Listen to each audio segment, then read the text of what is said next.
ready to get started. So, yes, thank you for your patience. Thank you for being here tonight. We appreciate seeing all of your faces. My name is Emily Bannock. I'm with Boyd Jones Construction. This is Daniel Conaway with Alley Pointer Maquetto Architecture. And we also have Brad Miller with Boyd Jones Construction.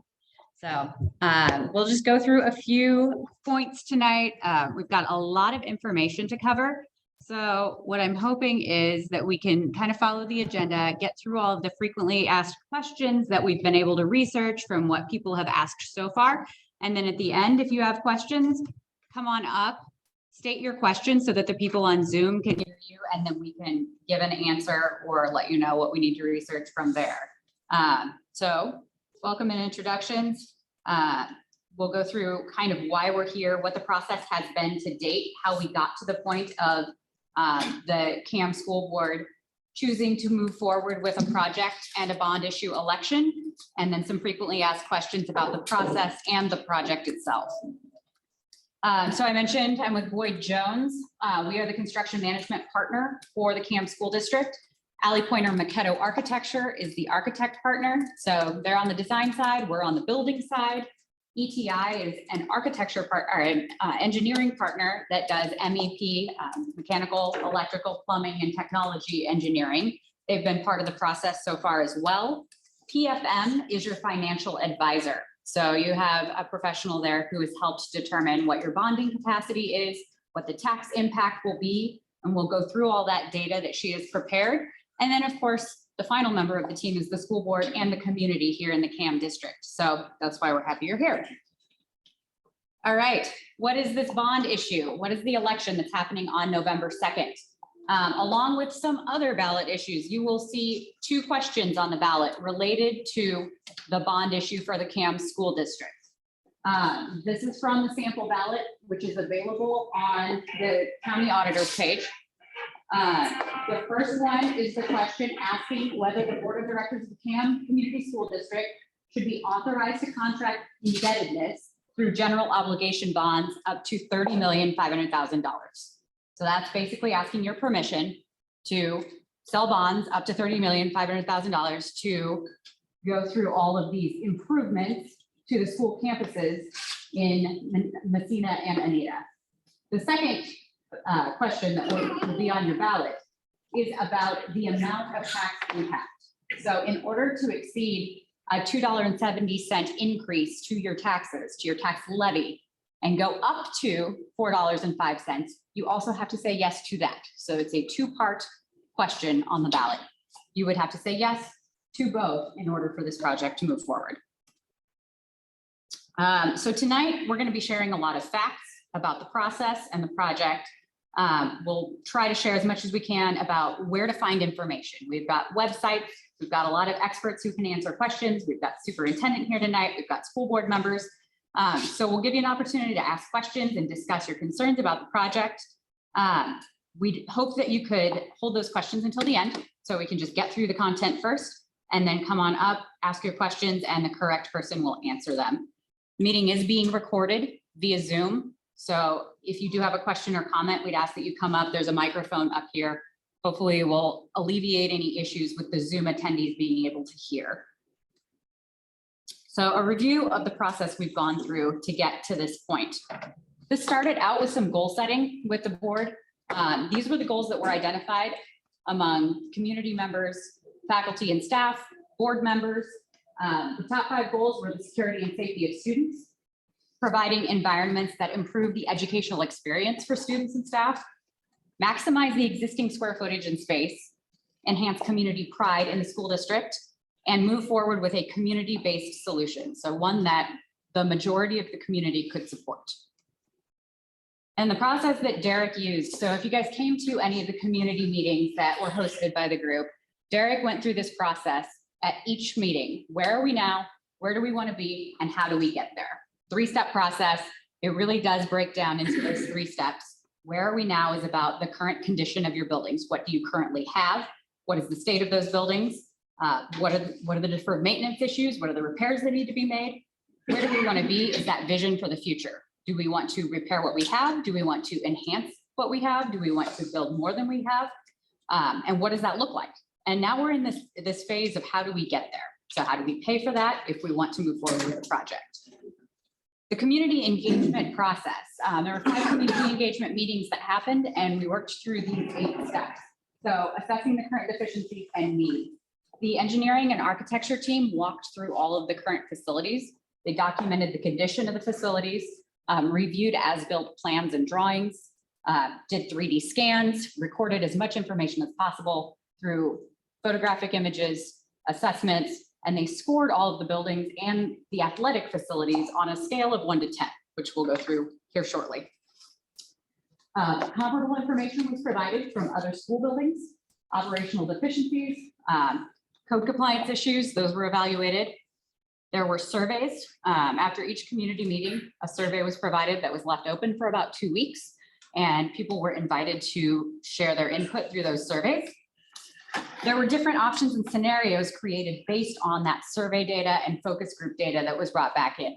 So there were 5 different options that were studied at different points in this community engagement process. There were different sources and uses of funding that were looked at, and we'll talk about those tonight as well. From that, a master plan and some implementation concepts were developed. And through the data that was gathered at the community engagement meetings and through the surveys, an idea was presented to the board for implementation, and it was voted upon. And that idea will be shared tonight as well. So this is just some information from the facilities assessment. Going through each school building, documented deficiencies here on the left, plans on the right, just some basic data that was gathered. And here's the scoring rubric. So on a scale of 1 to 10, 1 being failing and 10 being excellent, just built yesterday, perfect, compliant with everything. So the CAM elementary and middle school facility in Messina scored at 4.3 on that scale. CAM Elementary North, once again, list of deficiencies, drawing of the building. The score for CAM Elementary North was 3.8. And the high school, same information, scored 5.6. And then the athletic fields were scored separately, and they came in at 5.7. So where that looks on this scale, everything's kind of clustered in the middle, which is really to be expected with buildings of these ages, built in the late 60s. They've been around for a while. There are certain items that have seen a lot of wear and tear, have some deferred maintenance, haven't necessarily been maintained as well as they could have, but for the most part, all your buildings are pretty operational. We've seen quite a bit of compliance, ADA compliance, Americans with Disabilities Act. So that's like your accessibility for people with disabilities. A lot of issues there, especially with the athletic fields. Your mechanical, electrical, and plumbing systems, your HVAC systems are somewhat at the end of their life. Some of your roofs are at the end of their life. So that's some of the things that are driving those scores toward the middle versus being in the excellent range. The team also looked at right sizing buildings. So looking at the square footage, how many students are actually in the facility and how many students could that facility actually hold. So the dark blue numbers are your actual numbers of students. The light blue are the capacity, the ideal capacity based on a number, an industry average of 200 square feet per student. So each building could hold more students than it currently holds, is what this was showing us. One of the very early surveys that was put out to faculty, staff, and community members was about what the goals and aspirations were for the project. And every single question that was asked in that initial survey, the #1 response was a concern about recruiting and retaining good staff. So faculty and staff is of the utmost concern here. It was #1 on this question about what your aspirations are. It was #1 on managing concerns.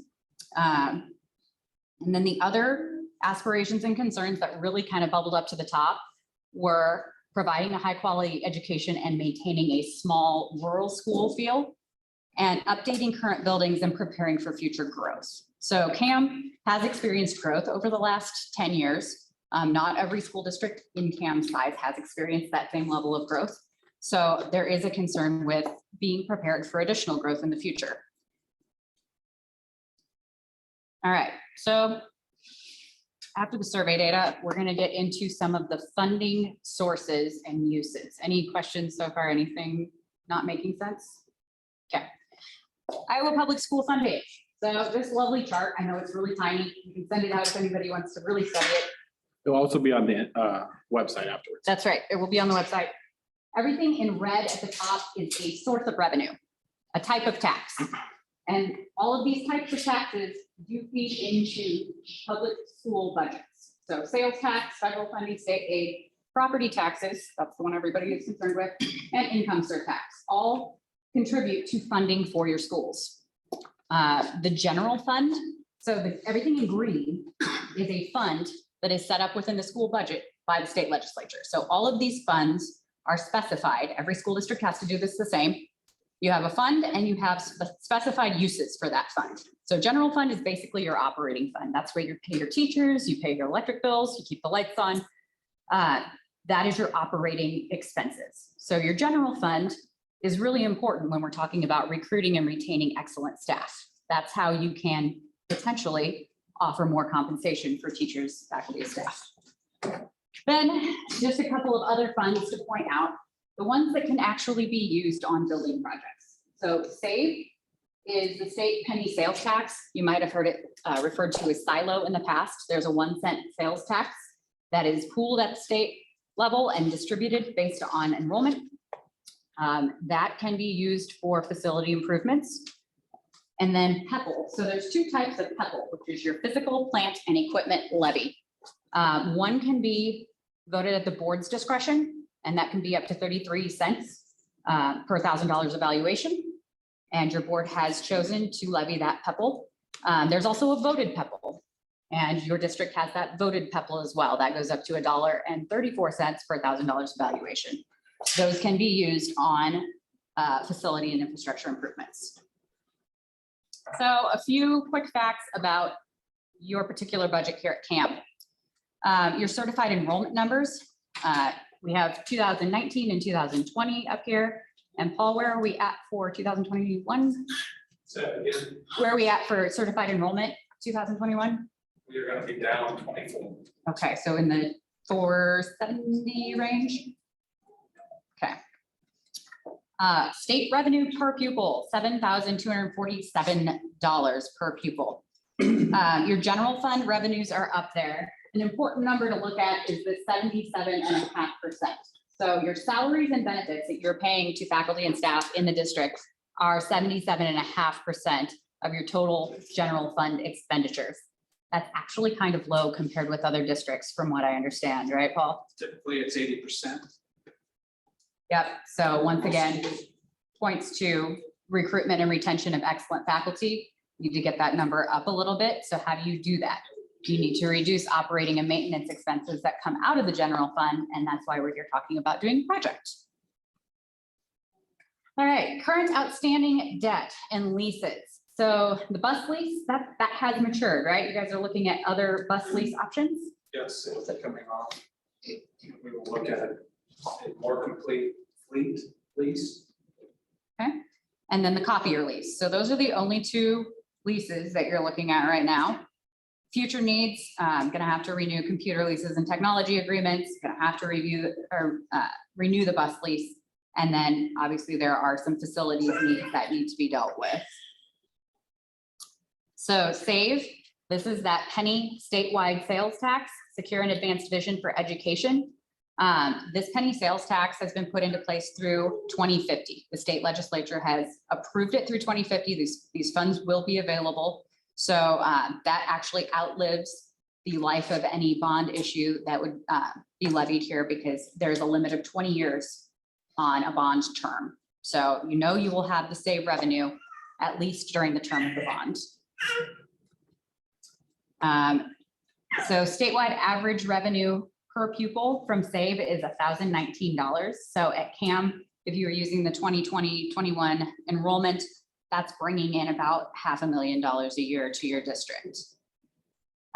SAVE will allow you to borrow against future revenue if the district desires.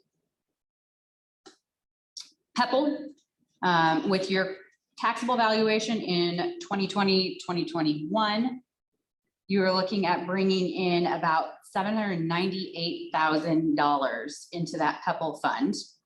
Your expenditures were 165,000. Now, you've been levying that couple for a number of years. So what's actually your cash balance in that account right now is about 1.8 million.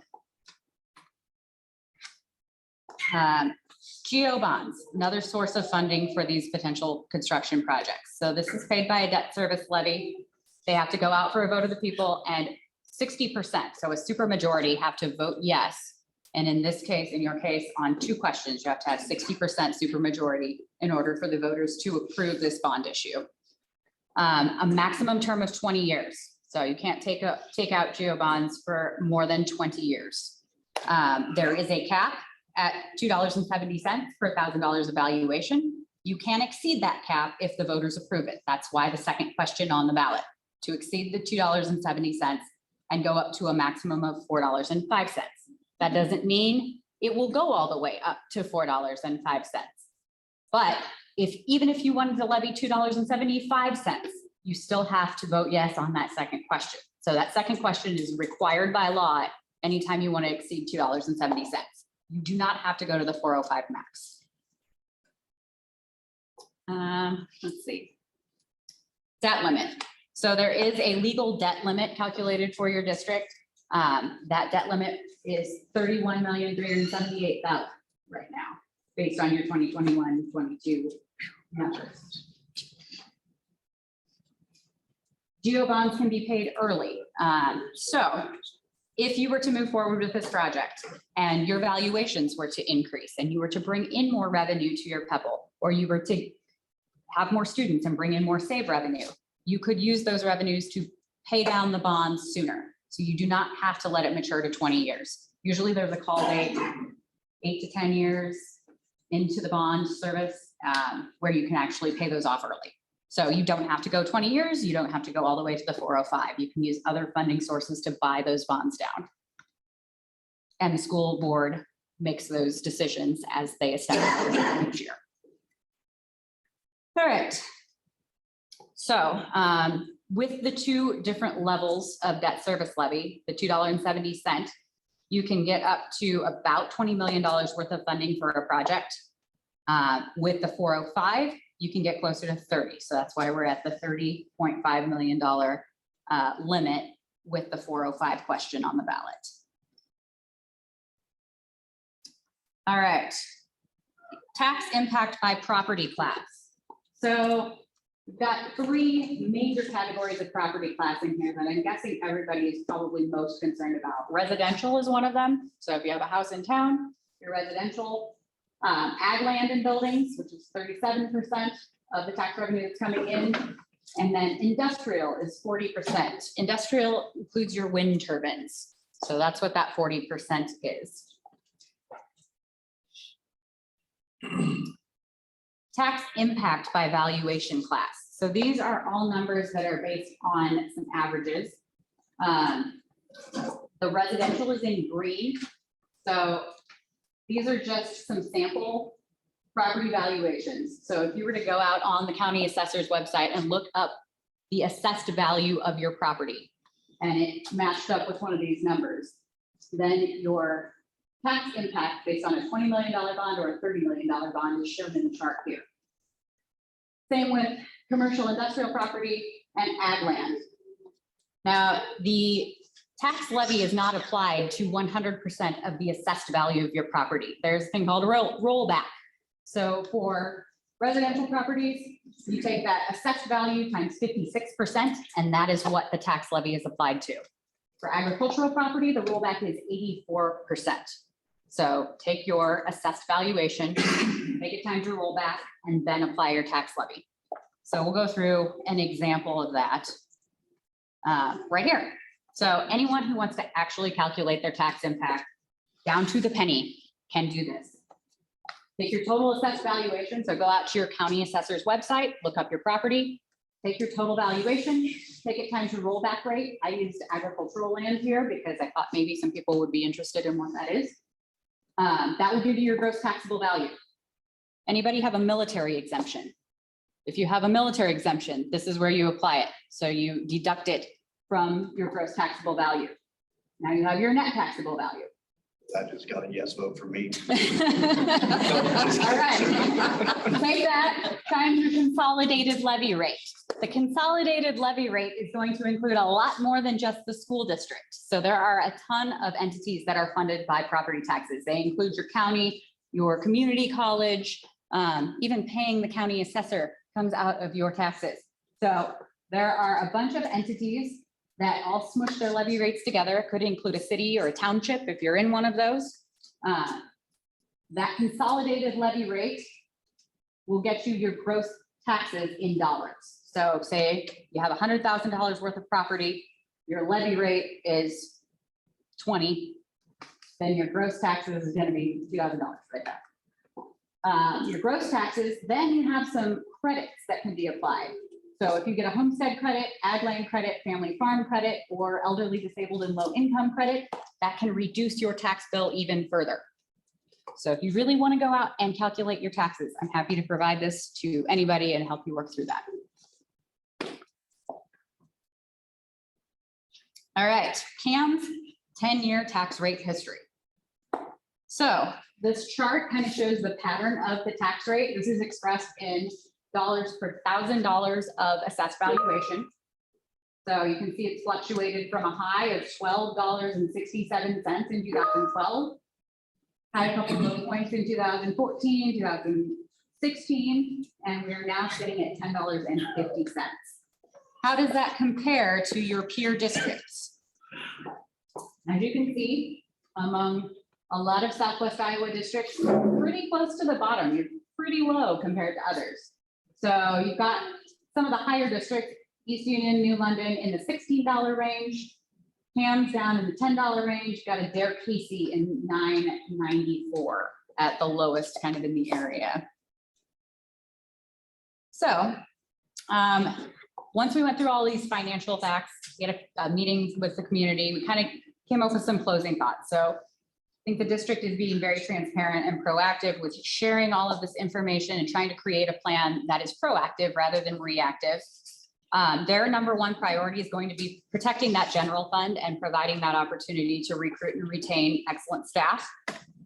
Protecting the PEPAL and SAVE funds is the next priority. That's going to be kind of your slush fund, right? If you have something that you need to take care of with your buildings, you don't want to deplete those SAVE and PEPAL funds. So that's why a GEO bond has been chosen as the financing mechanism for this project. You don't want to use up all the PEPAL and SAVE. And getting that $4.05 levy rate just maximizes your budgetary flexibility. It gives you lots of options. It gives your board lots of options as far as how to pay for this project and how to pay for future expenses, whether that's maintenance, buses, teachers, anything. So this came from our second to last community meeting, some of the data that was gathered. The last two solution options that were considered included schools at both the Anita campus and the Messina campus. The number one vote getter was Idea B. It was always called Idea B. So that was moving grades 7 through 12 to the Anita campus and all pre-K through 6 to the South campus in Messina. Childcare was a huge topic of discussion throughout this entire process. So looking at childcare options at both campuses was kind of a linchpin as well. So scope of Idea B, what was voted on, became renovating and updating the existing high school to make it a 7 through 12 building. So that would involve a small classroom addition and a possible gym addition. Renovating and updating Cam South and Messina and considering childcare in that plan. And then the North Elementary abatement and demo. If an acceptable use can't be found for that building, it's possible that it could be demolished in the future. It's possible that the gym could be preserved and maybe used for childcare as well. And then athletic field updates in Anita and CTE updates also in Anita for the 7 through 12 grades. So when we talk about renovating and updating, we'll get into a little bit more detail about that. That includes all new HVAC, heating, ventilation, and air conditioning, plumbing in your restrooms and locker rooms, electrical, telecom, finishes. So finishes is everything you see, every surface, flooring, paint, lighting, ceilings, any surface you can touch. And minimal reconfiguration of classrooms and spaces. So not moving a lot of walls, not doing a lot of structural work, but replacing everything you can see and replacing all systems so that these buildings have a long, useful life and lower maintenance costs. So some pros and cons that were tossed out with this idea.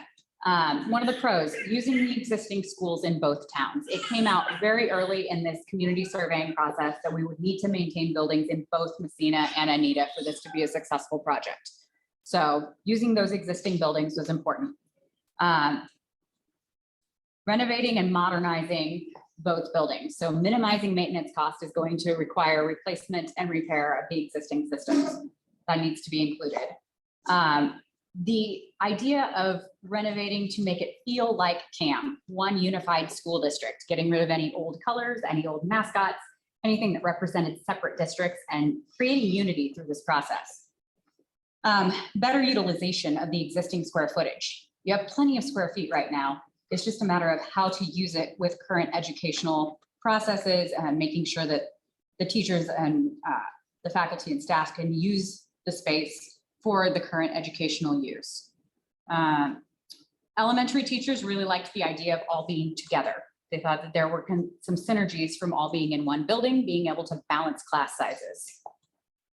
And grades 7 and 8 would benefit from additional high school programming. So they would be able to use some of those facilities for special programming such as CTE, career and technical education, family and consumer science, art, STEAM. When we say STEAM, that's science, technology, engineering, arts, and math. So some of those facilities that are built for high school kids will now be accessible to the grades 7 and 8. So some of the cons that were discussed, redundant staff, savings from the new systems, which we'll talk about that a little bit, redundant services, and then multiple sites for maintenance. So you are going to have some things that are duplicated in both sites.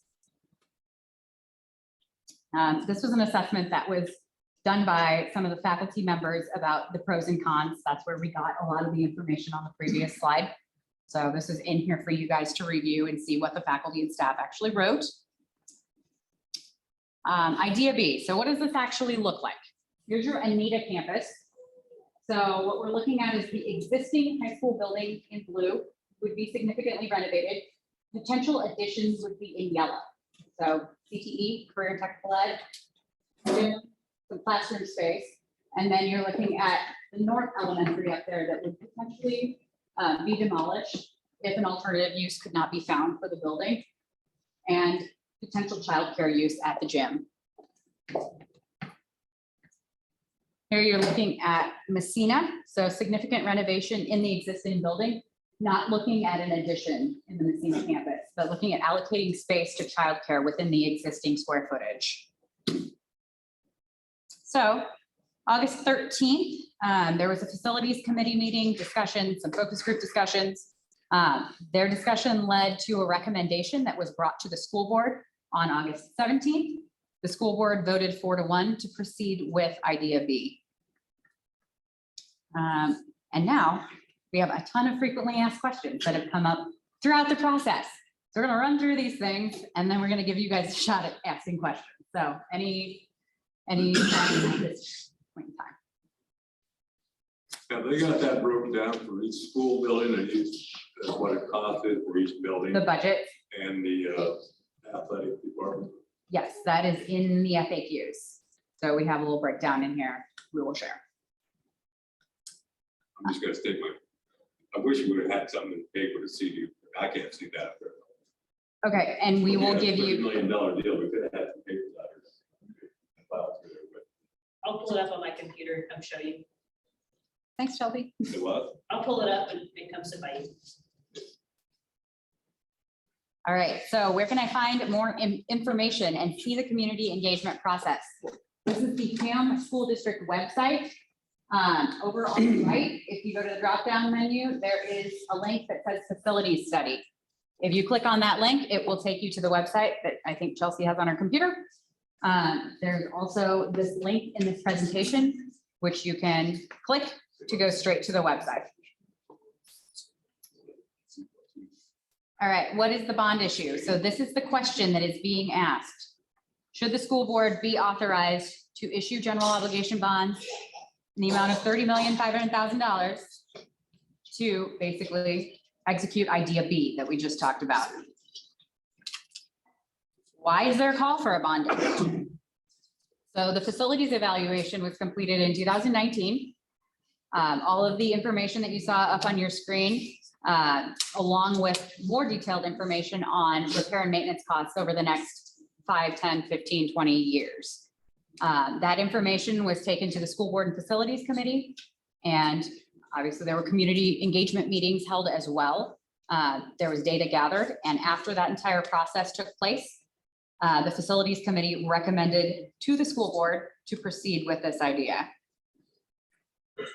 What is the plan for the elementary building in Anita if the bond passes?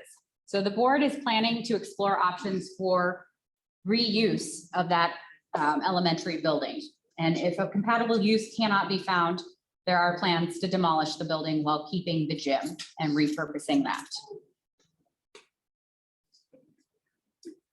What additions, remodels, renovations, and improvements will be done to the existing senior high school building in Anita to make it a junior senior high? So here's what is in scope right now. And I hate to just read to you, but we're going to go through all of this. So all new finishes throughout. Every surface you can see or touch would be changed. Flooring, paint, ceilings, lighting, anything you can see. Fire sprinklers and fire alarm. Once you start tearing into a building, the state fire marshal will make you update and bring those systems up to code. That will happen. New heating, cooling, electrical, lighting, and telecom. So all of your HVAC, all of your technology systems to support communication within the building.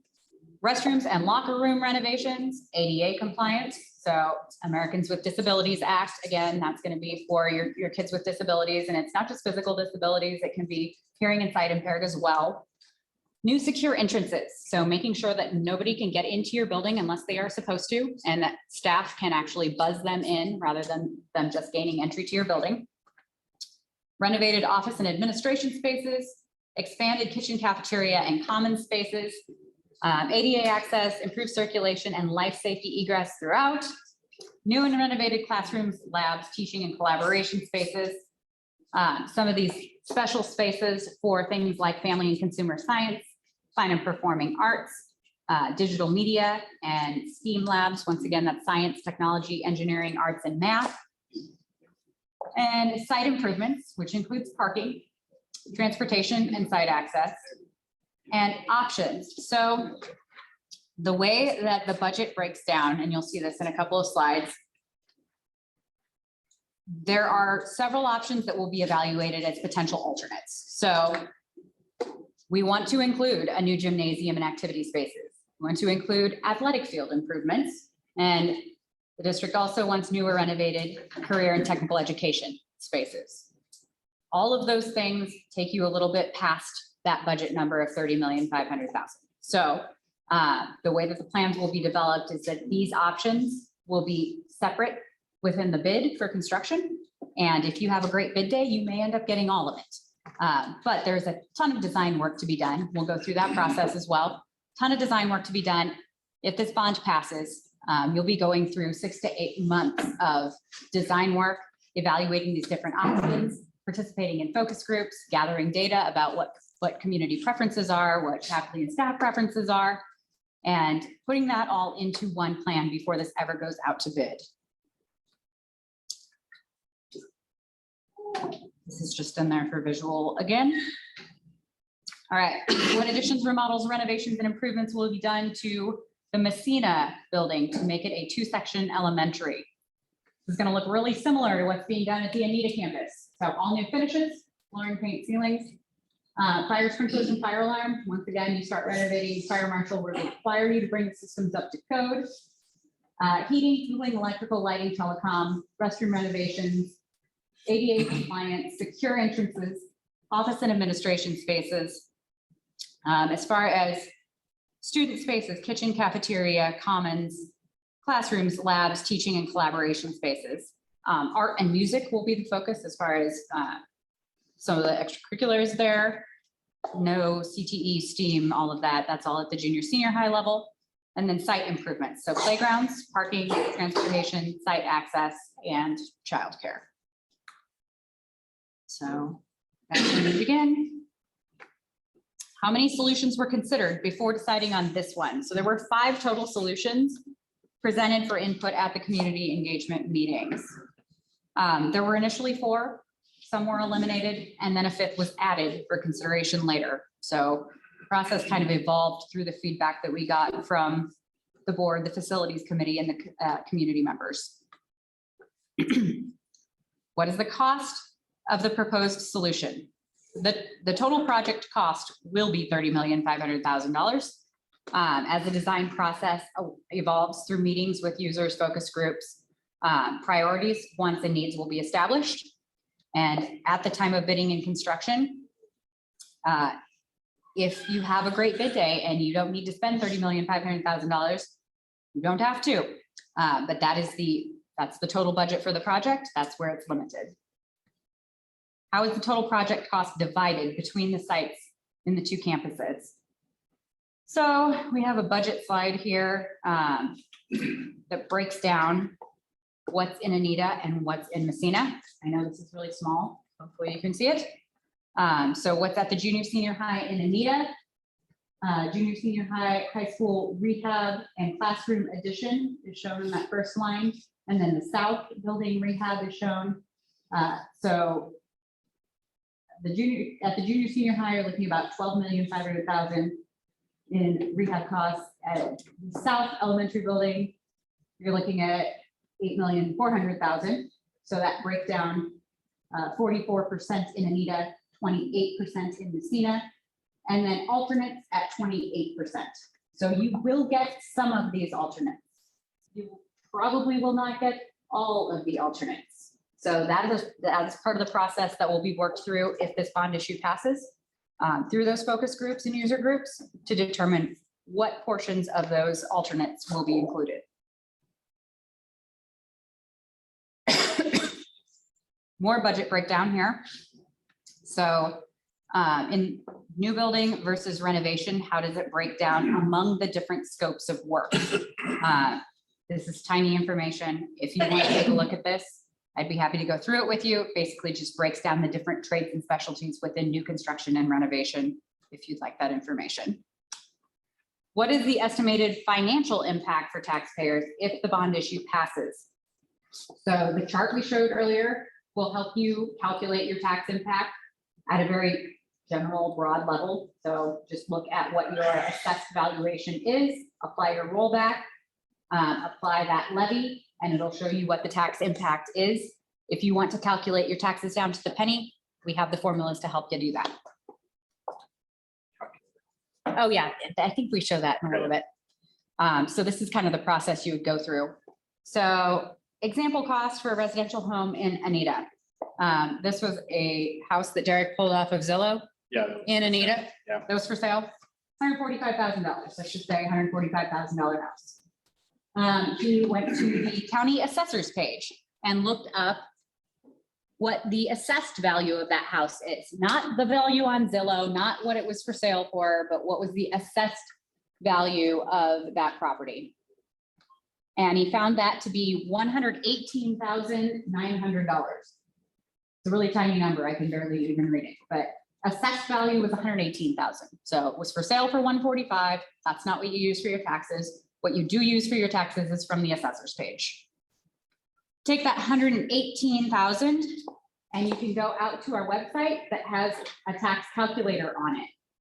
And you can move this little slider to wherever your assessed value is. So 118,000, very close to 120. It goes in $10,000 increments. Move it over to 120,000. You can then see your daily, monthly, and yearly tax impact. So for $120,000 property, annual impact, $274.15. So, and anybody who needs help using that calculator, I know we have a few committee members in here who know how to navigate to that website and help you use that calculator. Rollback's already figured in that. The rollback is in the calculation. Yes, so put your full 100% assessed value into the calculator.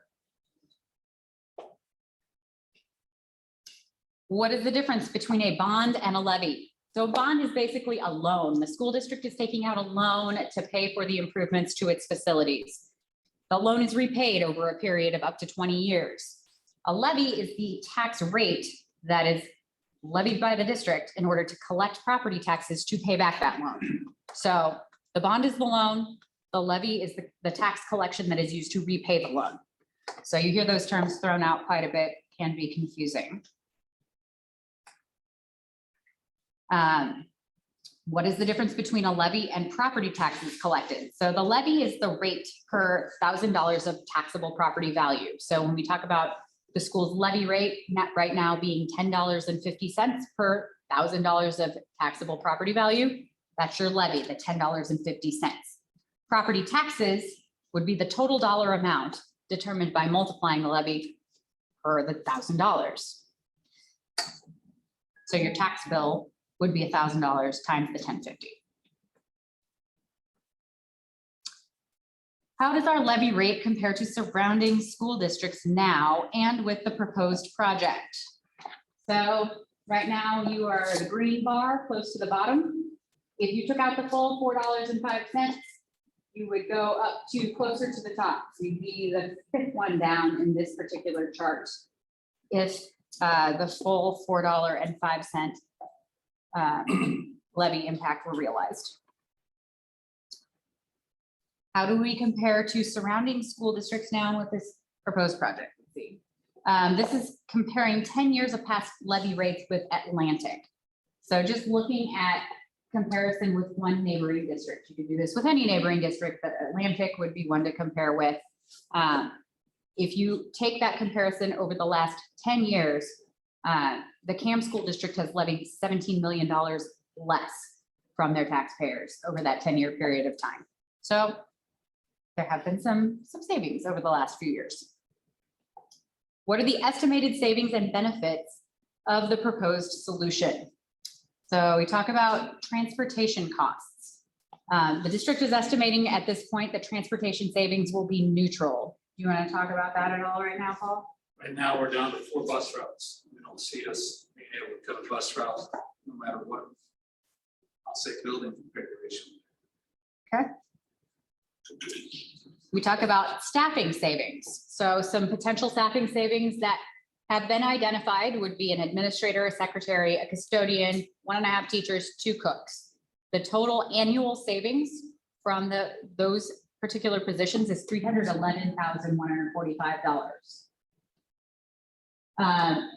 We also talk about utility costs and energy costs. So updating aging HVAC typically saves 20 to 30%. So that would be about $34,000 per year. That number does not take into account right sizing the building for the students or any energy modeling with the building envelope. So things like better insulation, better windows and doors, sealing up any cracks. So that 20 to 30% is probably pretty conservative as far as utility savings. Benefits of the proposed solution. Paul, do you want to go into this at all? Do you want to talk about benefits any more than we already have? And you're gonna ask me, just like everybody else. I hate glasses. Well, we talked about operational Well, savings. we'll talk about operational sharing, our savings, and when we say that, that's primarily the general fund, the 310,000. But I would say better educationally, the benefits, greater lights coming together. You have a smaller elementary class and a larger elementary class, you can balance that. You have interventions that all kids need at times, primarily in that, and the sooner we get them in the elementary and we maximize our staff, move them around. We have teachers that have expertise in certain areas or do better than others, and we can put those kids in front of those teachers. We talked a little bit about our CTE programs, and moving 7th and 8th grade to the high school and giving those opportunities, looking at things like welding. For example, this year, we have 17 kids in a welding shop. They love this one for the shop. It's probably 4 times bigger than the one we have right now. And you put a CTE machine in there, which is probably takes a 4x8 sheet of metal and it'll cut it with whatever the computer design is. But 17 kids in welding, we have to be a little bit careful about how we do that. Rotate kids to do that. But that programming plus the travel of those teachers, even in Anita with the high school and the industrial arts shop 4 blocks away, you probably lose 15 minutes of instruction time just moving kids down there and getting them back to class. So those educational benefits are what we're talking about there in the operations. I will say balanced class sizes there, but our STEM, our digital media, probably one of the better digital media programs in the area, if not in the state. You look at things like certifying kids to fly drones. We will certify 4 kids, have 4 kids certified every year. We balance that as two a year, seniors and then juniors, and then educating the sophomores and getting them certified by the time they're a junior, and be able to do things in that community development portion of our CTE programs. So that's just a little bit about what we're talking about in proposed solutions. Flexibility to maximize, I'll say, educational resources. Great. All right. What happens if the bond issue does not pass? So we're gonna share a little bit about what happens if you wait on the next slide. Deferred maintenance, any repairs, you would have to address those things in order to keep your current buildings running regardless of whether this bond issue passes. You could not do additional improvements, but you would still have to maintain the buildings. You would still have some requirements to bring things up to code. And you'd certainly have to repair any things like HVAC systems that weren't functioning properly. What is the cost of waiting? So this is a tiny chart, once again, that shows escalation rates in construction costs. 2019 was the last year we saw normal escalation in construction costs. And in that year, we saw 4.82% escalation in costs or inflation in construction costs. So that means $20 million building in 2019 maybe only would have cost about 14.6 in 2011. So if you take those numbers back, those inflation numbers, you can see how much those costs escalated from 2011 to 2019. Now what we've seen in 2021 is escalation in the 15 to 20% range. And I know a few of you work in construction, so you can probably verify that lead times are out of control, pricing's out of control, volatility is crazy right now. So this chart shows 3.86% per year projected out, and that takes you to a $24.8 million cost in 2025, just with normal escalation rates. But everybody knows what's happening right now with escalation rates. So probably by the time we get to 2025, the cost of a $20 million project from 2019 will be more than $25 million. Same scope, just because of cost escalation. So that's what happens if you wait. What happens if CAM doesn't exist as a school district in the future? So I think one of the examples that's been used is Farragut, Iowa. That district is dissolved and broken up into all of the neighboring districts, and then you would pay that district's levy rate. Whatever district you are absorbed into, you would then pay their levy rates. Did I say that correctly? Yep. So as you can see, you don't pass the bond issue, the district dissolves, whatever happens, happens. But if you were to be absorbed into any of these districts above CAM, then you would pay a higher levy rate than you currently pay. So you would pay theirs on top of what we are. No, What you would do is, I'm just gonna use Atlantic neighboring district. I mean, and when somebody asks this question in the community meeting, and I'll give you my educated guess of why I say you'll be in the Atlantic school system. Because when Farragut did that, most of the kids wasn't enrolled in Sydney. But the state came in with the AEA running the decision-making process and said the district line is majority of the Farragut district went into the Shenandoah School District. When the state or the AEA is redistricting, they're not going to put you with smaller schools. They're gonna, just look at where you're at. So all things, no bond pass, nothing, district starts to dissolve. Where is it going to be reallocated? Some of it will go to Audubon, some of it will go to there or that school district. Some of it might come down here, just a corner. Majority of it says goes to Atlantic. Wherever you reside, then you assume that district's levy rate. So right now, currently, I can't read that off the top of my head, but Atlantic is Atlantic 14 something, 1422. okay? But so that's, you're saying if we don't do it, what I Right. meant, what if the bond does pass and we still get absorbed in 15 years? Ask your question again. Okay. So What say if- what if we built passes, the bond passes, we have a debt, what about for 405? I'll even go to the max. and say student go clear down all that stuff and we get absorbed by a landing Okay, so we are still obligated to pay our debt. Okay, that's, and a And- landing. and we would probably pay a landing levy rate too, if that makes sense. Yep. Okay, but when you dissolve too, they'll take care of as much debt as possible when it's over. They'll take care of everything else if you can. You'll pay your bills first. So you'd have to liquidate the accounts that you have to pay off what you can. Are you implying that if the bond doesn't pass, that the school would dissolve? You weren't implying that. Not at all. Okay. We have been asked this If question. you These are don't- frequently asked questions. So these have come from audience members during community engagement meetings. They've come through the website. They've come to Paul directly. How else have they come in? I mean, people ask questions through this whole process, whether it be the facility committee meeting, whether it be a community engagement meeting, whether it be an informational meeting, whether it be somebody that's just emailing the question.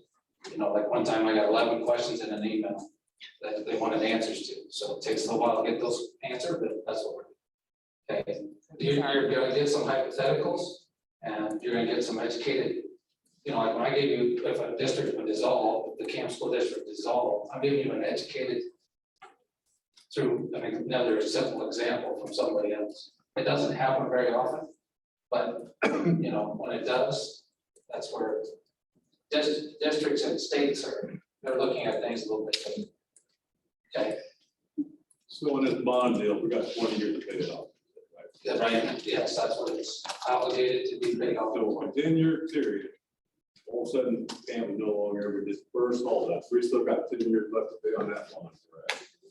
If everything was paid off on year by year, no advance, what they call excess debt, that levies were collected or anything like that, correct?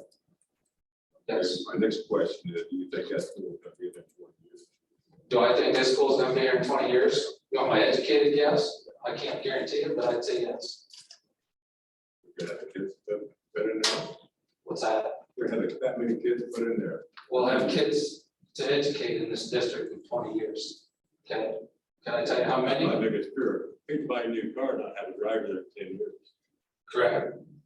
Your enrollment trends over the last 10 years were to go up 60 students. This year you saw a decrease in certified enrollment of 24, 25 students. Okay, is that COVID related? We don't know. Is that just a blip in the enrollment, or is it a trend starter? Okay, that's one of the things that's very tough to predict is enrollment. I mean, I look around and look at all the young kids in the system. I look at all the young people coming back in the system. They're feeding My the fear system. is this is the worst time ever to build it. Inflation ever since that. I just, I'm skeptical on a lot of things there. But, and one thing really bothered me too, on what I read in the paper. No, I don't even talk about. Okay. You guys hear me? Okay, No. On the busing. Zoom probably can't without it being on. From, what bothered me was, I read in the paper was on, somebody asked about the question of busing the kids from Anita to the casino. And you said, well, we'll be able to bus them, and somebody asked about childcare seats. And you said, we will furnish a vehicle, but again, that scared the heck out of me. my answer to that question, you talk about booster seats on buses. Buses are not built for booster seats. If a kid needed to be in a booster seat, okay, then we would have to put them in a booster seat and alternative transportation. Another real, that's a heck of a risk. So 20 wires, that's for kids. It'll be do that every day. it's a risk. I'm just saying it's a risk. But those are the things that we have to play on. Yellow buses are the safest transportation ever built. The buses. Okay, they have seat belts on them, but if a student, based on their needs, would need something different, then we would provide that transportation safely. I don't know how to tell people, other than I will tell it very frank and straight, Safety is priority one in any school district. We live it, breathe it every day. We won't worry about educating your kids with math, reading, and science if we can't keep them safe. Okay, there are so many things that get done. Alarm systems that have to be monitored, fire alarm systems, communications that have to be there. I got asked that question last week. You know, even with this, do we wait? It's not a question. You fix it. I will spend that money. It's $800 for the device, $50 a month for the service. Okay, in a building that is in our CT and our NETA, that was the question. Okay, doesn't even get a consideration other than fix it because it's safety. You talk about a bus and I'm probably a little bit different because I spend a lot of time with our buses in this district. When they need new tires, they get new tires. When they're even close, they get new tires. Tires are $500 a piece. We put them on. When they need a new light, they get the new light. Okay, bus drivers are trained. It is always safety first, schedule second. Do not worry about being late, get there. Okay, those are things that I will tell you utmost will be done in anything we do. I don't care if we're talking construction. I don't care if we're talking about school today or tomorrow. Our volleyball team is still out. Your superintendent is sitting in this meeting worrying about whether they'll get home or not. That's how we are programmed. Safety will always come first. You have 2 administrators and an AD at that ball game tonight. So your kids make good decisions when they travel there and travel back. Not the bus, your kids. And that's parent responsibility to worry about whether your kids drive up there or not. Not school responsibility, but we still send them. That's how much safety is put in everything we do in education.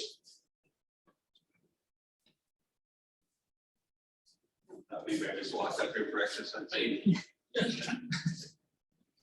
You know, one thing about the bond issue and the importance of keeping the school district alive so it is here for that amount of time. You know, none of us can give the answer of how long do you think it's going to last. The state could pass a rule tomorrow that makes it extremely difficult for a school district to survive. Could be us, could be Atlantic. You know, we don't know what that may be. The importance of the bond issue is to make sure that we have the funds available to do the things that we need to do. Because we have 2 choices with funds. We have to pay our bills and we have to cover our costs. So if we're spending general fund dollars to fix things, to pay for staff that can maybe be better utilized with a different alignment, that weighs on other projects that we can do. And that probably lowers the life of a school district. And they're not great decisions.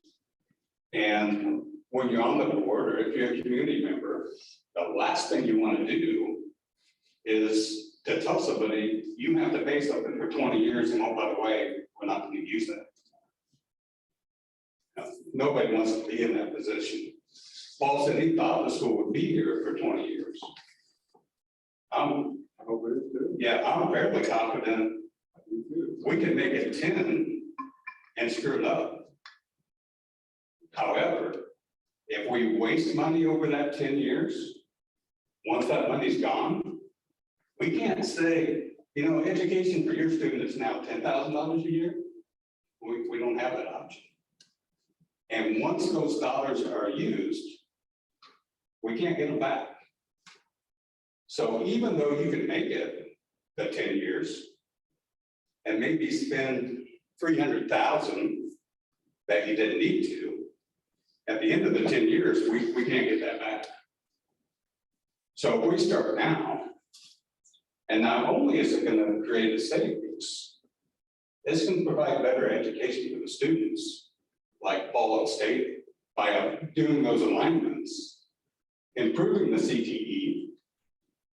You know, that's something when we talk about communities and what we're gonna do with kids.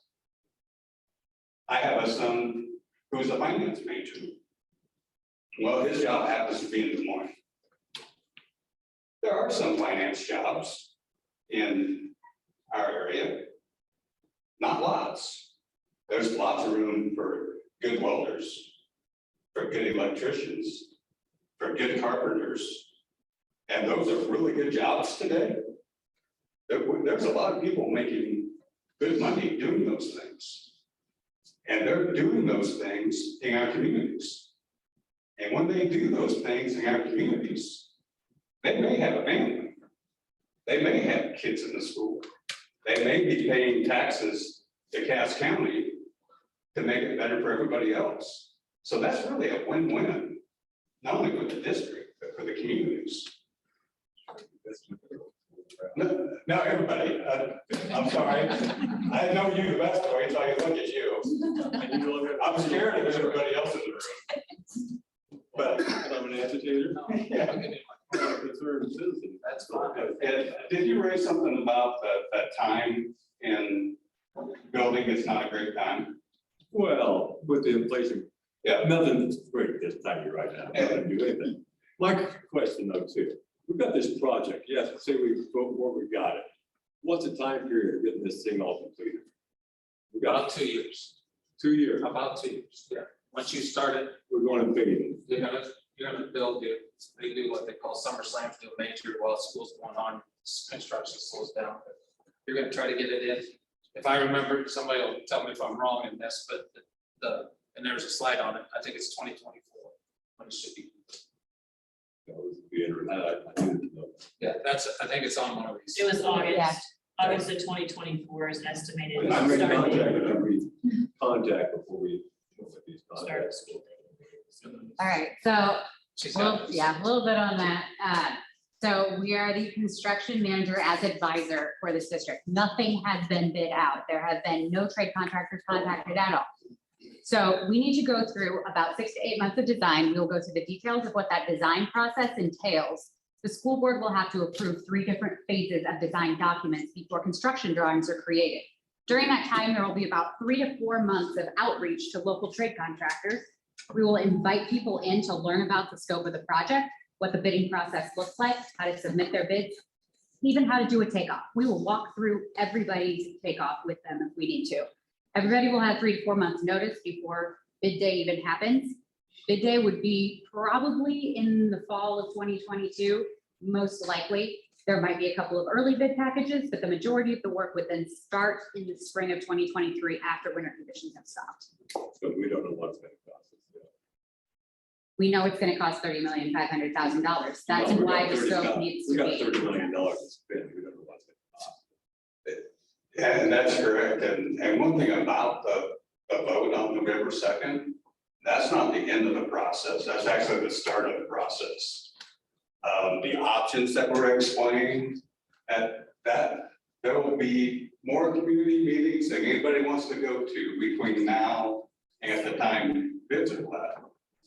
The work is just started. It is not completed if a bond passes or if a bond fails. It's just the start of the process. If it doesn't pass, we could still have to hop out if we have to. Yeah, I heard on the news today that they didn't like the bids they had and they're gonna rebid Did it. it. And you may have to change the scope. You gotta keep rolling. I mean, this That's process, why- like I said, this process started. I mean, there's a lot of checks and balances in the whole thing. You know, there's a lot more input. Boards have to make decisions yet. You have to get numbers to match up. And if they don't, you can't go forward. I'll tell you, I'll ask another question.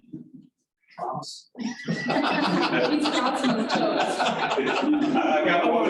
No, remember, I stuck up for you. She wasn't talking. I didn't want to cover a lot of bases. but- That's fine. That's what we're here. And don't take this wrong. I'm not offended by anything that's been done in this whole process. Because we're here to serve your students and your community. And we need the input. We asked for it. And we want you to have the facts, and we're glad you do. Yeah, Not gonna sit here and just get to this over, I'm sorry. You're fine. During those times. I've got one more answer for you. I think within the offices of our partners, they have discussions every day. Is it a good time or a bad time to build? It's a bad time from if you look at the possible cost and supply of materials, it's the best time possible to build if you look at interest rates. I hear you. So there is a little bit of balancing act. You and I wouldn't be in business today if we sat and waited. Time to go. You're correct. And you have to plan a little bit for the future and Keep a little invested. And you can't always save your way to prosperity either. Sometimes it takes a little bit of risk, but I understand. I'm gonna let somebody else ask a You question. got a question? I get your last question. I'm waiting.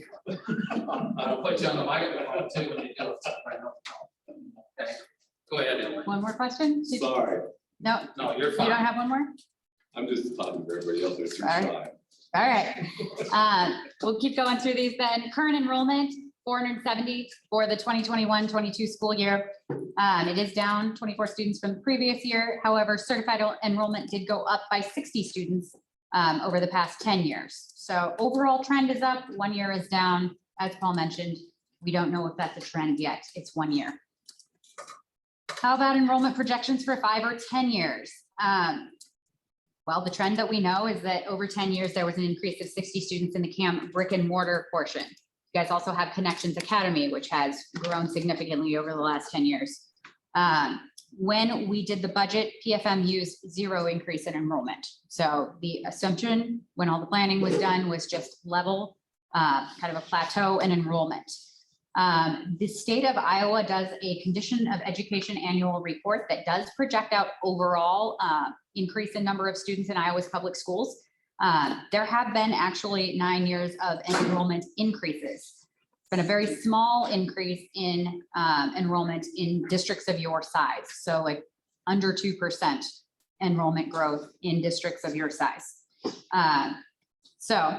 And that's across the entire state. So doesn't really take into account all the different conditions in your particular district. State funding per student in fiscal year 21 was $7,078, and fiscal year 22 will be $7,247 of state funding you get per pupil. Current PEPL, what is the current PEPL? So as you may recall, that includes 2 portions. One portion that's decided by the school board, one portion that was voted on by the public. This is in place through 2026, if I'm not mistaken. And right now, 2021, your board PEPL got you $157,000 and voted PEPL got you $640,000. In 22, board PEPL was $159, voted PEPL was $649. So that's a 1 year snapshot of your PEPL revenue. Lease cost per year per bus, number of buses leased, and total cost of copier lease per year. So the bus lease has expired. District is looking into bus lease options. The copier lease is $4,662 a year plus overages. What did we do with all of the voted PEPL that has been collected over the past 10 years? So you may think that you take the current fiscal year 22 PEPL and multiply that by 10 years to get the last 10 years, but those amounts are actually dependent on your property value assessments and the collection amounts, how much property tax was actually collected against those assessed values. So they have not been the same over the past 10 years. They've actually steadily increased. So if you go back 10 years, each amount that you get each year is smaller and smaller. So CAM collected $5.6 million over 10 years. Right now, there is, I think that's actually slightly higher. Wasn't it 1.88 million that's sitting in that account right now? I was gonna say 1.7, but, The 1.7? okay, Okay, and that was 2 months ago. okay. So about 1.7 sitting in that account. How many people participated in the community engagement meetings and surveys? So average numbers were in the 150 to 180 people range from different areas of the district and via Zoom. The survey data, surveys were open for 2 weeks, and all survey results are available at the website There were typically almost 200 respondents to each of those surveys. It was Yeah. right around 190 to 210, right? Yeah, some of them were even more depending. More than that. Depending on who we reached out to, like student surveys, we had probably closer to like 300 and then, yeah, so. Okay, so a significant portion of your registered voters in the district, numbers wise, statistically. Where did those community engagement participants and survey participants come from?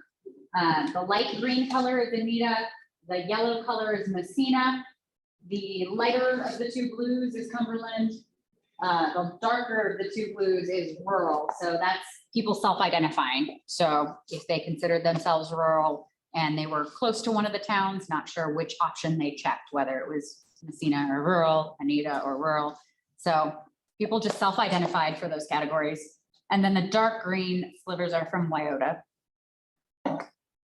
All right, here's another, this will kind of get into some of the questions that were asked earlier. So why don't we have blueprints or construction drawings right now? So this is a process that takes considerable time. I will go through kind of the details of each design phase and what happens during those phases. It is a significant investment for the district. So as of right now, a lot of the work that has been done has been deeply discounted. Boyd Jones, just full disclosure, we have not been paid $1 yet. We have been investing this effort into this process in the hope that we can help the district move forward with a project at some point. So no blueprints yet because it is a costly and very time-consuming process. The school board has to go through decision-making and weigh in on all of the decisions at these different milestones. So if the bond passes, we're looking at spending November through February in the first phase of design, which is schematics. So we're doing topographical and boundary surveys. We're doing geotechnical reports, soil borings. We're doing all the investigative work at the sites that actually costs money. You have to have consultants come in and do this work.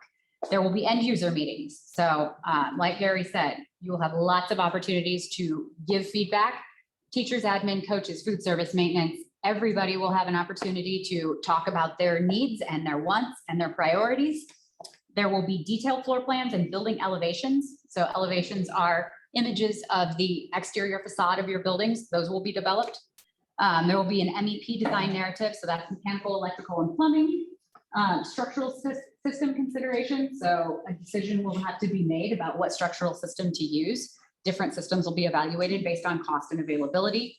And this package of information will be presented at a school board meeting for approval. If the board approves it, we move into the next phase of design, which is design development. That would be from February of 22 through May of 22. More end user meetings, more focus groups, more prioritization, more decisions made about the floor plans, the building elevation sections. So literally, if you cut your building in half, what would that look like? Site plans. What is the parking going to look like? What is the circulation going to look like? What's landscaping going to look like? Where's your playground going to go? Very specific decisions about where things go on your site.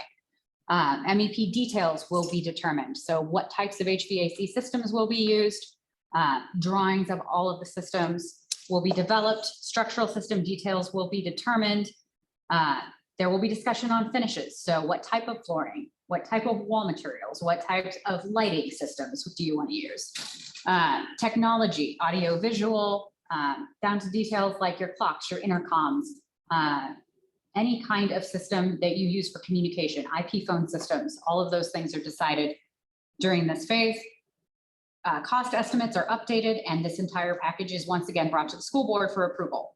So if the school board says yes, then we move into the final phase, which is construction documents. And these are detailed enough documents that they can be put out on the open market for trade contractors to bid on. So very detailed documents. Once again, there will be user group meetings. There will be subcontractor outreach meetings. This is where we're developing those details in every single set of plans that can be bid on. Finishes are completely finalized. Decisions are made about furniture, fixtures, equipment, what kind of desks, what kind of cafeteria tables, what kind of scoreboards do you want, all of that. Cost estimates are updated at this point. And finally, if that CD package is approved, then we move forward with bidding. So at this point, we're in September of 22, most likely. And that concludes your design and pre-construction phase. And then you're ready to bid out the project and move forward. So it takes a lot of time and effort to get to that point.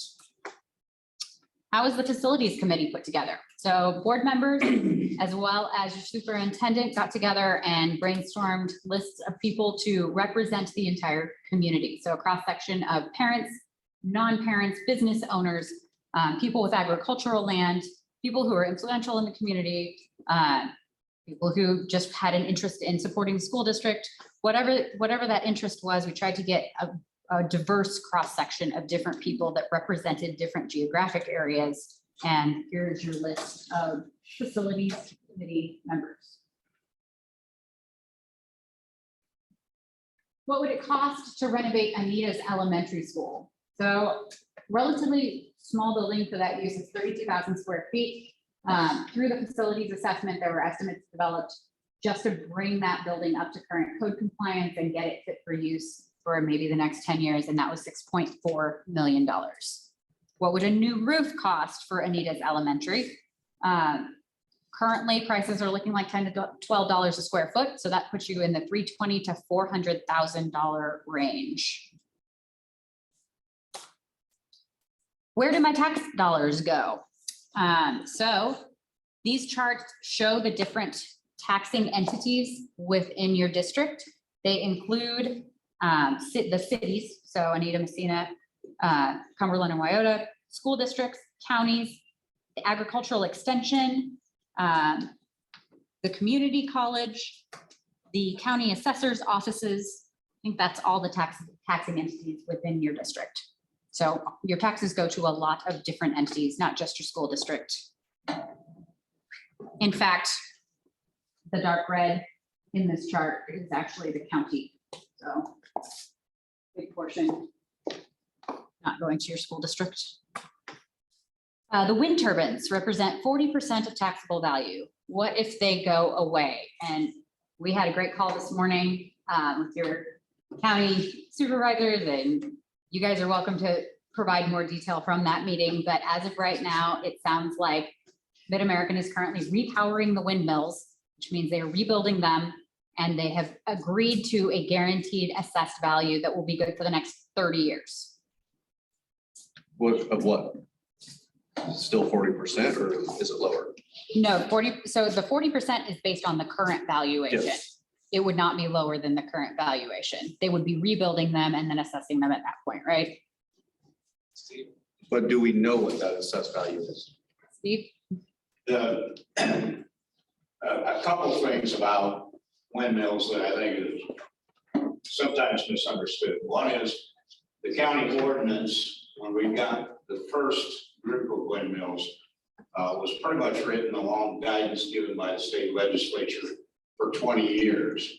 And at the time, the life of those was projected to be 30 years as they were constructed at that time.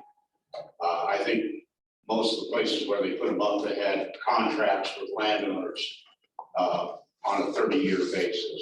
And of course, now as they're repowering, and it's not 20 years yet, and they're doing some major changes to them, people want to know, are they going to be assessed at a higher value?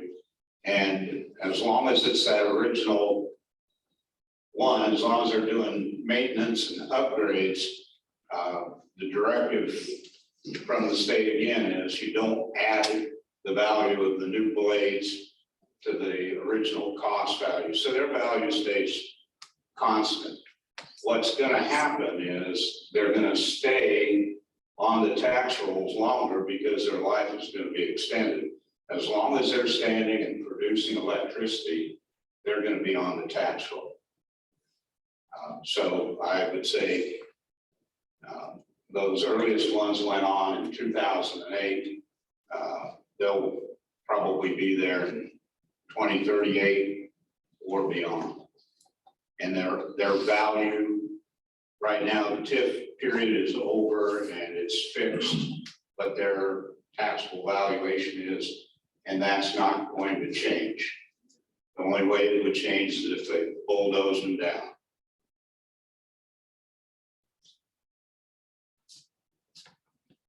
Did you ask about the taxable valuation? It's 30% of the assessed value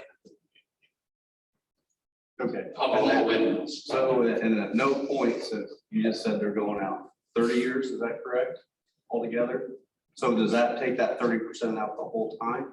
So Yes. Okay, Yes, they're at that level, and it's a little bit strange too, because those that went on the earliest, their cost of construction was about $4.5 million a tower. So at the 30% level, we're talking about $1.5 million per tower on that first 12 for their taxable valuation. The later ones, I think they call it the Rolling Hills Farm, those didn't cost as much to initially put up. They were a little under 3 million each. So their value, taxable valuation is a little under 900,000 each. But that's a constant number now. I can't predict the future, but I know from looking at trends from all levels of government up through federal, there's big encouragement for green renewable energy, and I don't see those windmills going away. Steve, how that broke down? We get 40% tax trouble. Now, is that for the whole county, or does that go to school districts? How's that broke down to all the school districts? So the question is, what's the tax assessed value of those windmills and that generated revenue, where's it going? Yes. Yeah. Go. Yeah, I think it's the way the levies distributed as it would be on other properties, so the school district is getting their dollars out of it, and the county is getting dollars out of it. the whole school district, every school district in No, the county or all No. school districts. only where they're located. That's what I wanted to know. That's what I wanted Believe to me, know. I was 11 years on the Bristol School Board, and I kept trying to talk them into some good locations over in the western part of Cascade. So they make a good choice and put what, 135 of them in the Camp School District. Okay, that's, if I'm remembering my number right, when I came here 3 years ago. Paul, we have another question on Zoom from Steve. I think that would be a Okay. good Steve question. What's the question? What happens if the windmills change ownership or go bankrupt? Change ownership. Boy, that's one of those ifs and buts one. They're still, as long as they're still standing and producing electricity, whoever owns them is gonna pay taxes on them. It's just like if I put up a grain bin. As long as it's still real property, it's got taxable valuation, and somebody's gonna pay that. And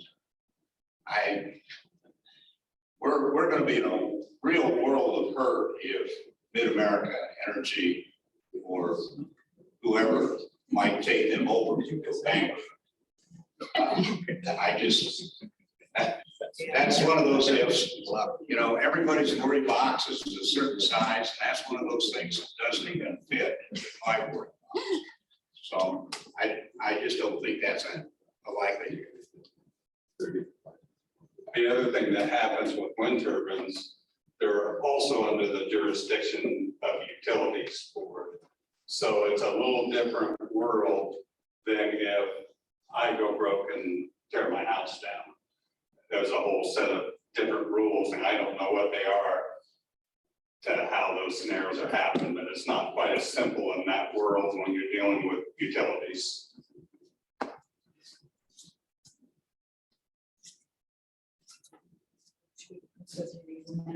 Questions? Okay. All right, good to go on wind turbines for now? so just, I'm gonna restate this. Yep. So we're pretty much good for locked in at 30% for the next 30 years, which is way past our loan. They can't depreciate them down. We're not gonna hear in 10 years or so. It's just locked in. They can't depreciate them, pay less, get it down to 15%, 10%, anything like that. No, they are not depreciable. That level, like I said, on those original ones, their taxable valuation is locked in at about 1.5 million each. And these later ones, it's a little under 900,000. I just didn't know if they're depreciable or not. Dick? Like 10 years, they could say, well, 3/4 of its life's gone, it's only worth about this much, so. No, they're not depreciable. And the value of the wind turbines are actually determined by acquisition cost. So that cost doesn't change. It costs X amount of dollars to build the turbines, to build the substation and the transmission lines. And then that is the value that's used for taxation. It's not the value of the turbine itself. In a way it is because it costs them that to build it, but that's how it's established and that's the value that's used. And that's why it doesn't change over that 30-year period. All right, let's run through a few more of these FAQs. So how long is the proposed bond? The maximum term is 20 years. And that is specified by legislation. Can't go more than 20 years. Does the bond include interest? I think this might address one of the online questions. So the estimated interest used a 2% figure from April of 2021. Bonds have been sold in nearby districts recently for around that range, give or take 0.1%. So interest using the 2% figure would be 8.5 million over the life of the bond. The total amount generated from that 405 levy covers principal and interest for the bond payment over 20 years.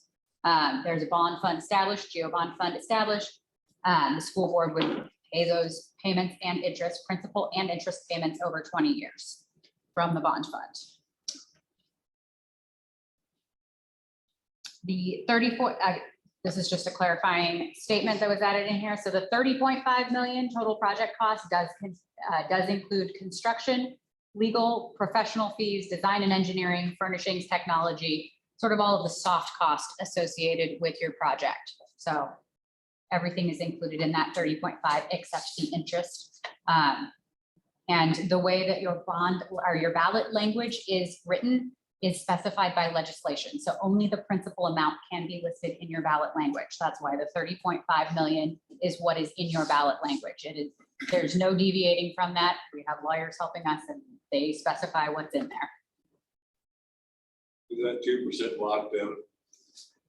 That's an estimate. That's not a locked in thing yet. It hasn't been No bonds sold. have been sold. Bonds have not been sold. Will it be a locked in? Will it be a locked in interest when the bonds are sold? I believe it fluctuates, That, but there are limits.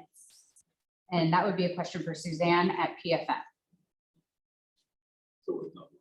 I've never seen, in all the bond repayments that I've worked with as a superintendent, they fluctuate.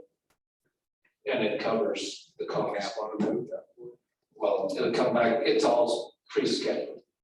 And then if you will pay so much for interest, and obviously, when you start making your first payment on the bond, primary payment is going to be interest versus principal. And obviously, as you go through the life of the bond, it will, and if you hit that call date, say it's 8 or 10 years, 12 years in, and that callable rate, you can generate the revenues, pay that off. You don't have to pay the interest moving forward. You just have to pay the principal moving forward. Yeah. That's why I asked the question. Yeah, in the 80s. Yes. Pretty much. Yep. What construction work has been done and why were local contractors not asked to bid? Well, there hasn't been any construction work done yet. Nothing related to the bond scope. I don't know if you guys have done any maintenance projects at the school campuses, but no bond work has been done and will not be done unless the bond issue passes, design and engineering is done, and the project will go out to bid after those construction drawings are developed. Then those contracts will be awarded. So prior to the bidding phase, there will be subcontractor outreach meetings. The purpose of those meetings is to generate interest in your project, generate competitive bidding, get people interested in the project, work with local trade contractors, just get as many people involved as possible. It was previously stated that a PK-12 all at one site was the most efficient solution for the size of district, and why didn't we pursue that? So we gathered data from the community on that about their preferences, And that data showed us that a facility in Anita and a facility in Messina would be necessary to get community support behind this project. So we kind of eliminated solutions that did not include both sites at that point. Why wasn't the idea with an elementary in both communities presented until the July meeting? So our architecture team was tasked with identifying current and future facility needs and also creating ways that the Camp School District could be more efficient or do things better. So some of those ideas that came up included grade realignments. So moving grades to different facilities as presented in these options. Idea C, the one of having elementary schools in both communities, came up at a board meeting. So there were several comments received on surveys. Those were discussed at the board meeting, and the architecture team was asked to explore that option a little bit further. So that's why those two options were compared at the very last community meeting. It was a request of people within the community. So this is some data that the team gathered from the Iowa Department of Education just for consideration.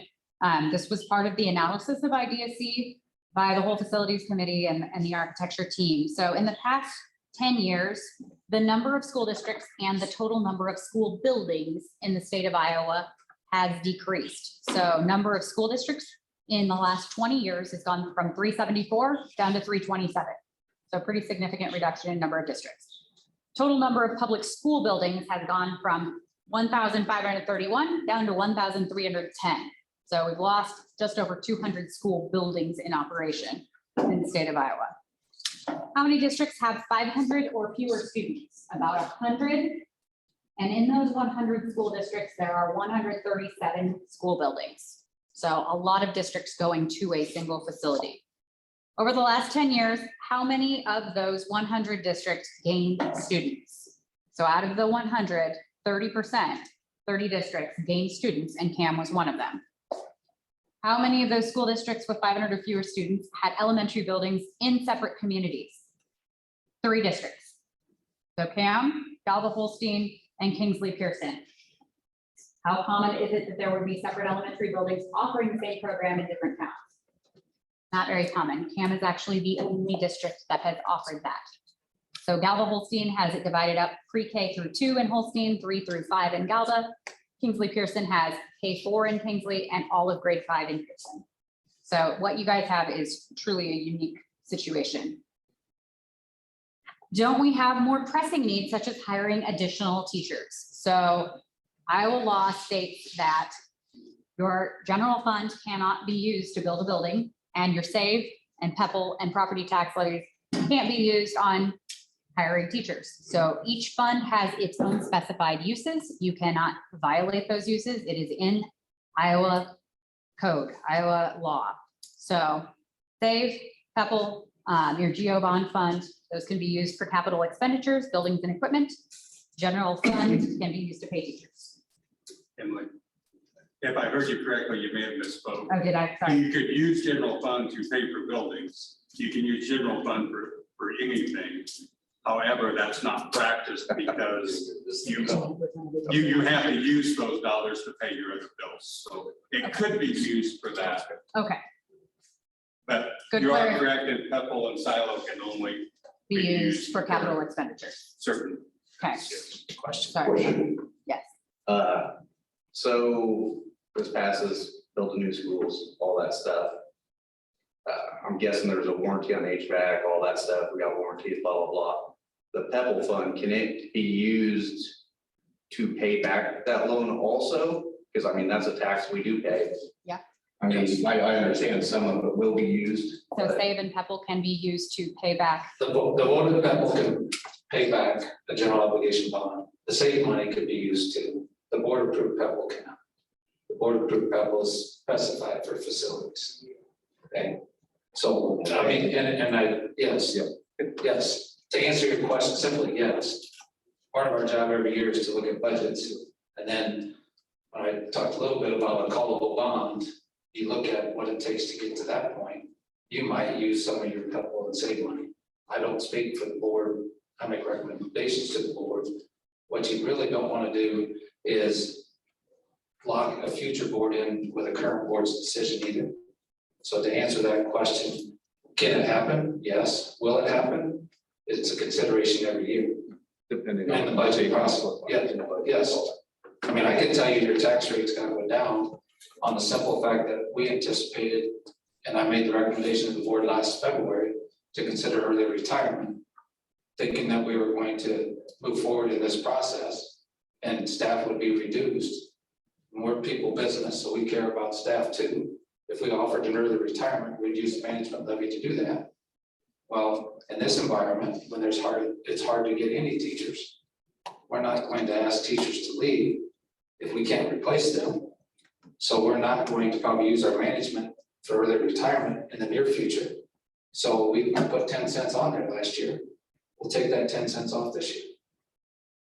So that's every year that we look at those things, but yes, that voted PEPAL and saved money can be used to pay for general obligation debt services or debt levies.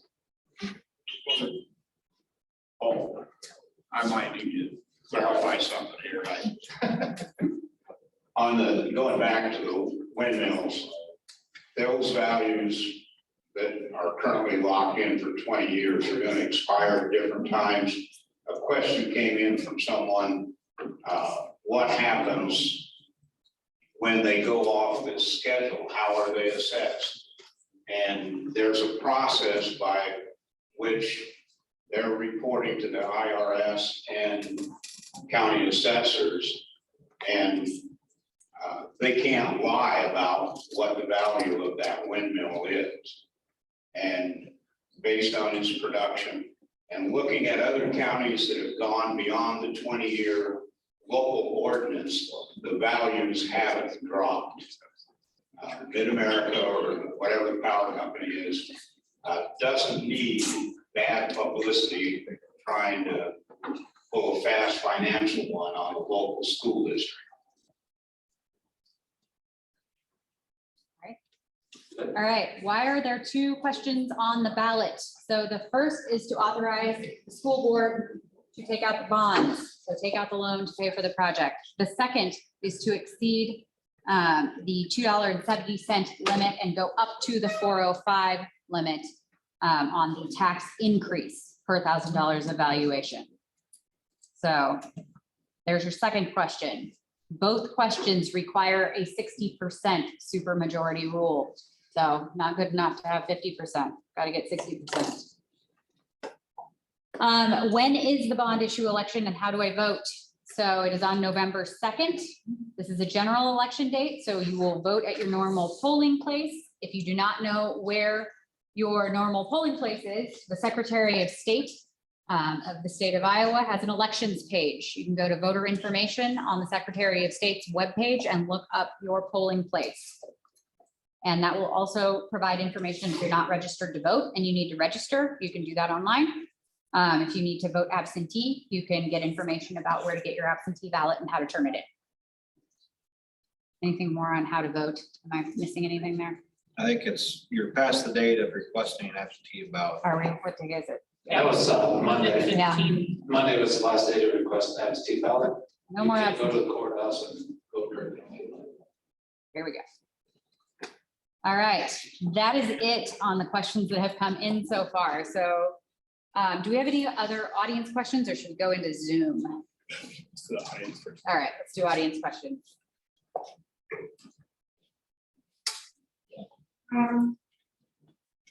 I guess I'm just curious, if some on the two questions to vote on and then on the ballot, if someone were to mark yes to the first one and no to the second, well, what would that do? So if less than 60% of the people marked no on the second question, you could still get up to the $2.70. So if my memory serves me correctly, that would give about $20 million worth of Yeah. funding. Is that about Yeah, right? 20 million, yep. So you could, in theory, do a smaller project. So different scope of work, maybe modify the project a little bit, but it would still free up about $20 million per project. So if someone said no and then said yes, If they said no and then said yes, well, then you can't sell any bonds at all because you're not authorizing the school board to do that. So then you have no project. there's no problem, okay. Yes.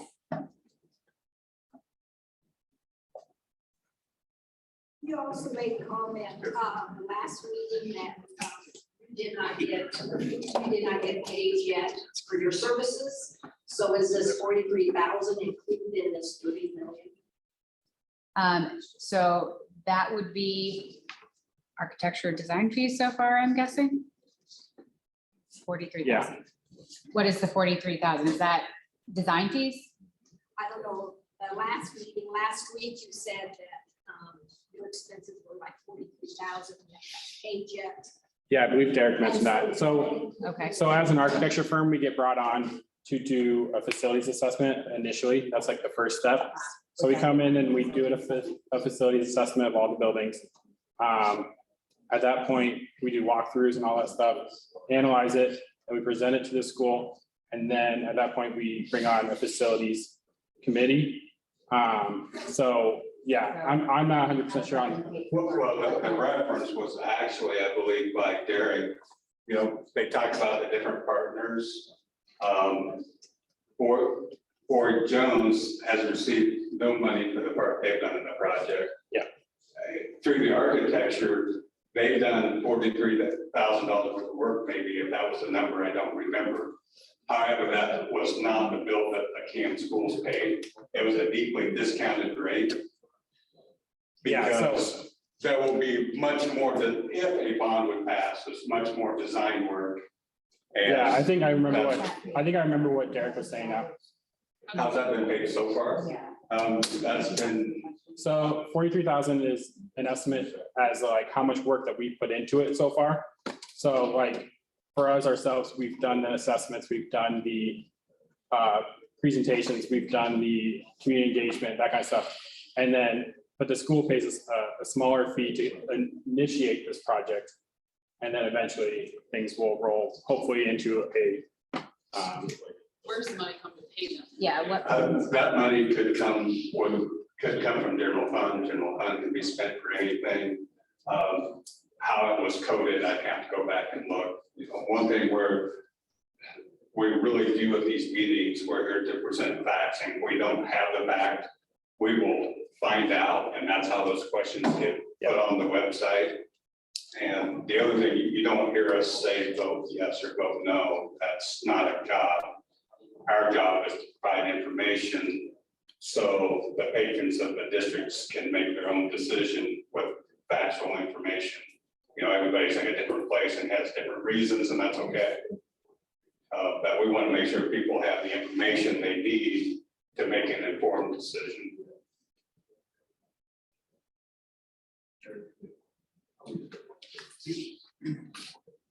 Your slide there says the interest is going to be 8.5 million over the course of the loan. You've got 8.5 million figure for interest over 20 years. You're figuring it at 2%, which I would have to guess is probably low.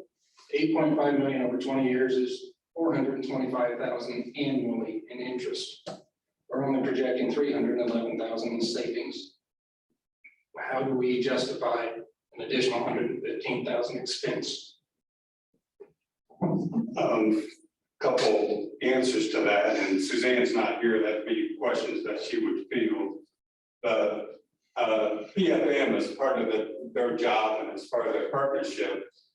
They work with bonds and sell bonds every day. And they came up with a conservative estimate. So in other words, they quoted interest at the high end of what they would anticipate. And I think Derek made a statement that Sydney's bonds just sold for 1.75%. East Mills. East Mills. Or was it East Mills? Okay. Sydney It was Sydney. Sydney just sold their bonds, yeah. East Mills has not sold their bonds yet. Okay. So, you know, and with school bonds, they are a very stable investment, and that's why they're at the low end of the interest rate. The reason why they're a stable investment, they're backed by property taxes, and the government seems to be really good about collecting taxes one way or another. So they will get their money. The savings, the projected savings, the operational savings account every year. And when you look at the scope of the project, a lot of it is not new construction. It's things that we have to do anyway. It's new roofs, new heating and cooling. You know, we all have houses.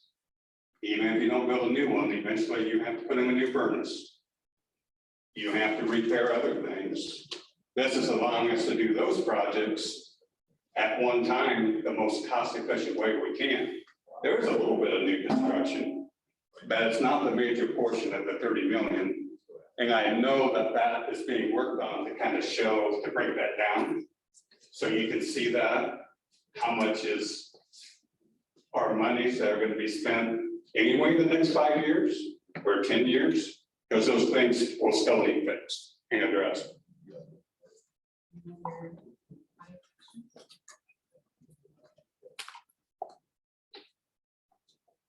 Are we afraid that, like, if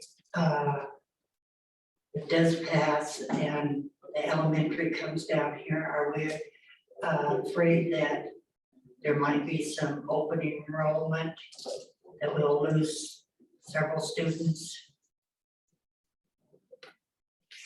You know, open enrollment is always a possibility, and I think I made the statement at the last meeting. That's every parent's job, and every parent should be looking at that every year, regardless of what the situation is. You need to do what's best for your kids.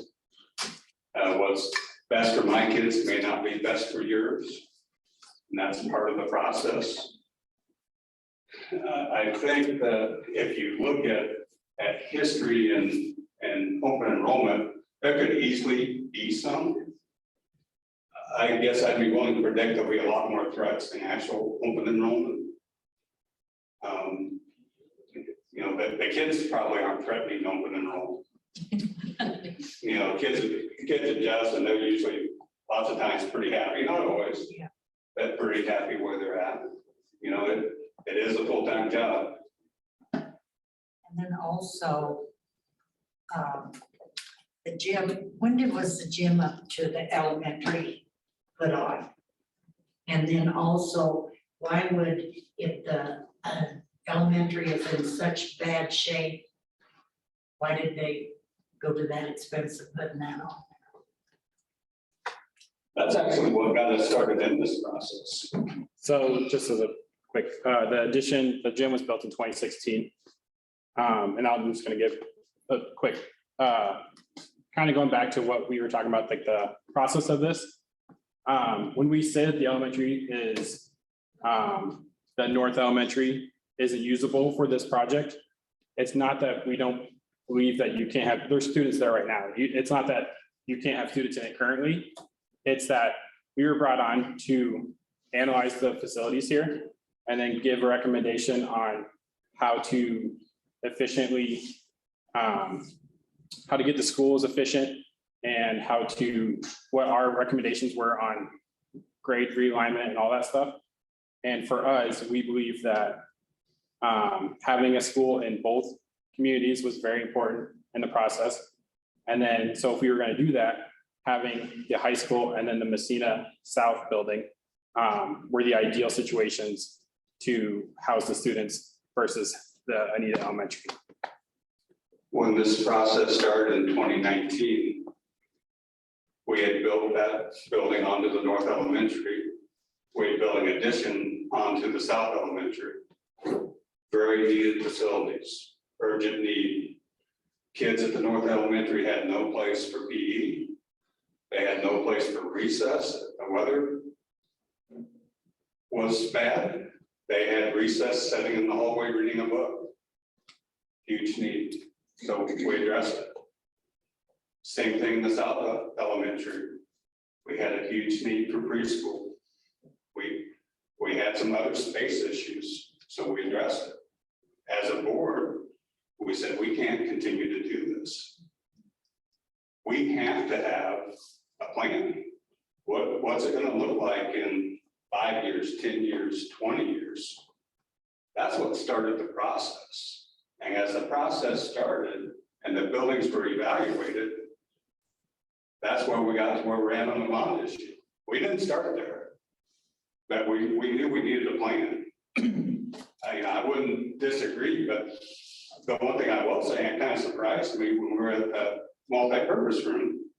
we've actually got 8 years of use. Students have had a better education for 8 years. And it was something that had to be done to make it work. But we wanted to plan going forward, and the community is part of that, and that's, you know, what we're doing as part of the process. Is it a regular, regulation size The floor is, floor is? it wasn't going to be to start with.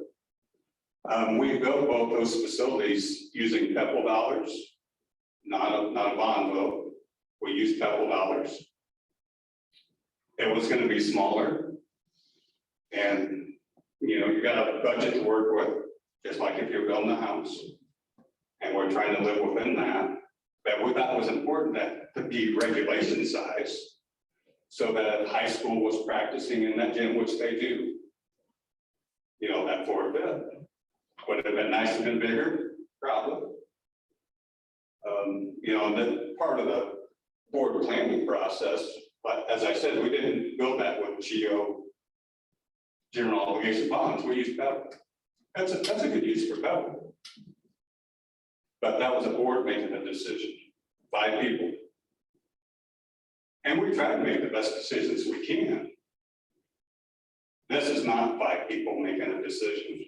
It's not these groups making a decision. It's everybody else. It's a lot more complicated process. But everybody's going to have a little more ownership when you get done too.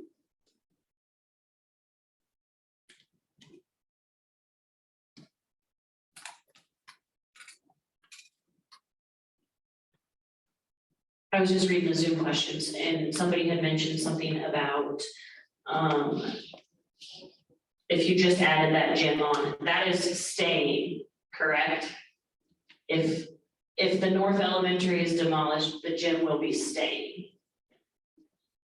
Am I understanding that right? Yes. But the building will have a use. We're not going to tear down a building that's 8 years old. You know, what's open for discussion is what is that use?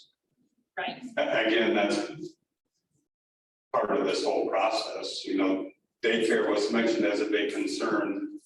You know, it's not only a gym, there's also a classroom in that. There are also new restrooms, and that is a standalone heating and cooling building. It's connected by a hallway. So it could be utilized as a standalone facility also. Any other from the audience here? Should we get into Zoom? So kind of off of that too, can you explain a little bit of how Pebble has been used over the years to help the schools? I mean, so one of the questions is, with the Pebble funding, how has it been used in the last 8 years to basically decrease the longevity of the building life expectancy? They said that they have an audit that says in 2013 that the buildings had 50 years from 2013.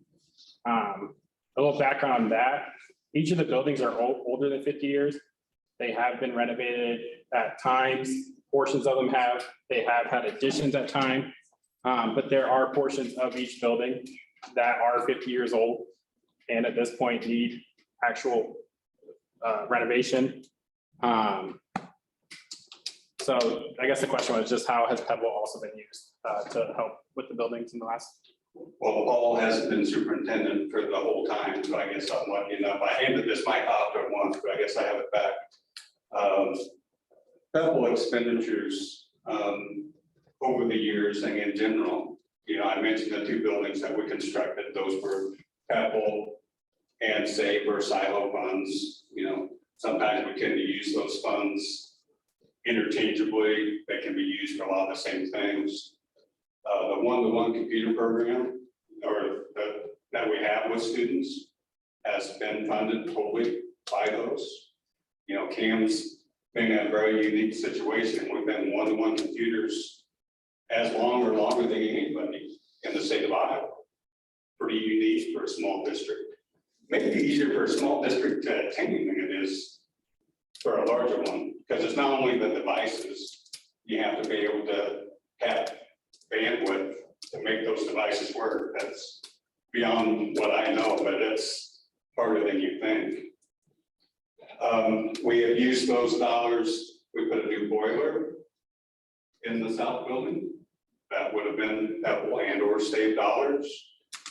We use that for technology. That's one of the approved uses. So we're unique in the CAM district a little bit.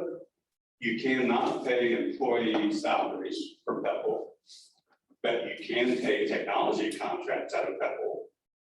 We're lucky enough, our technology person is not a school employee. He's a contracted employee. It's been huge for the district. Because otherwise, that 77% number for the salary would be higher because we would still have a technology person.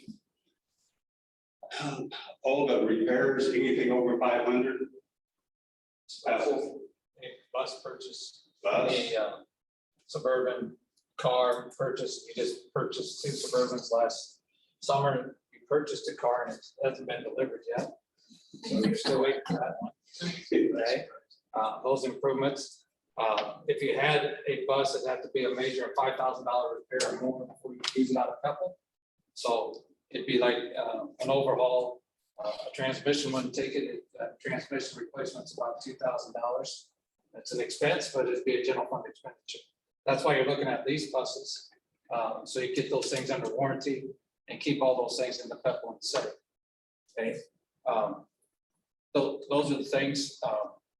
Currently, like in the elementary south building, when a classroom unit would go out, that's $5,000 to $7,000. I think I've authorized 3 to 4 of those already since I've been the superintendent. We've replaced the unit at North Elementary, air conditioning and heating. You know, those are things that you can't defer them when you don't have them, because if you don't, safety's number one. You gotta have electricity, you gotta have water, you gotta have heat in buildings to operate. Okay, so you gotta have basic things to operate. Those are the things that I'll say in the last 3 years since I've been here have been done. Okay. We had to update all the phone systems, the fire alarms, that was all Pebble expenditures. Now, any good school district has at least one person, if not 2, every day saying, can we pay for this out of Pebble? Because anything you can pay out of Pebble is money you have left to pay your teacher and your custodian and your kitchen help. You know, I think Steve could probably attest that from the states at Griswold. You know, that's what we're trying to protect. We want to make sure we can have quality staff to teach the kids and the staff we need. And there's 2 things to that.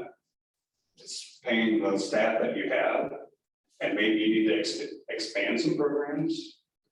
You know, the CTE that Paul talked about. One of the questions I was asked was, what do we have for Pebble dollars? And I gave the information as the last 2 fiscal years, this fiscal year and the previous fiscal year. And then it came out in the paper that we spent $8 million in Pebble. Where'd that money go? Well, we collected 5.7 and roughly it's 5.6 and 1.7 in the bank right now. So it's just under $4 million over the last 10 years. That gym addition was right at $800,000, a little under $800,000. So that's 2 out of the 4 years that they collected money just to pay for that addition. I'll just extrapolate, guessing, I don't know what it is, but put your South Elementary addition on there for the Netherlands.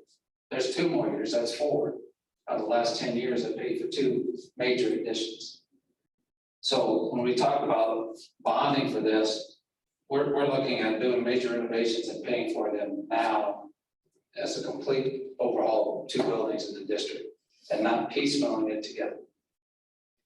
So you're going to spend money over 20 years, $1 million to $2 million, however you have to save it. You're going to do that, but what's going to give you a bigger bang for the buck? Paul, a couple other questions. Sure. From Zoom. Does the CAM CSD get state funding because of the online academy? The state funding and district cost per pupil, that's was on there too tonight, roughly $7,000 for easy figuring. What the CAM district gets is 3.25% of that for every student that's enrolled in the online school system for administrative costs. Okay, so there's 883 students, I believe, or 38. And I'll get my numbers mixed up, right at 800 students in there now. And so we bill out twice a year to almost every school district in the state of Iowa. Okay, and then we have to collect that. It all runs through the system. So when you look at things like UAB and expenditures, about 3.4 or $5 million of that is just for the online academy students.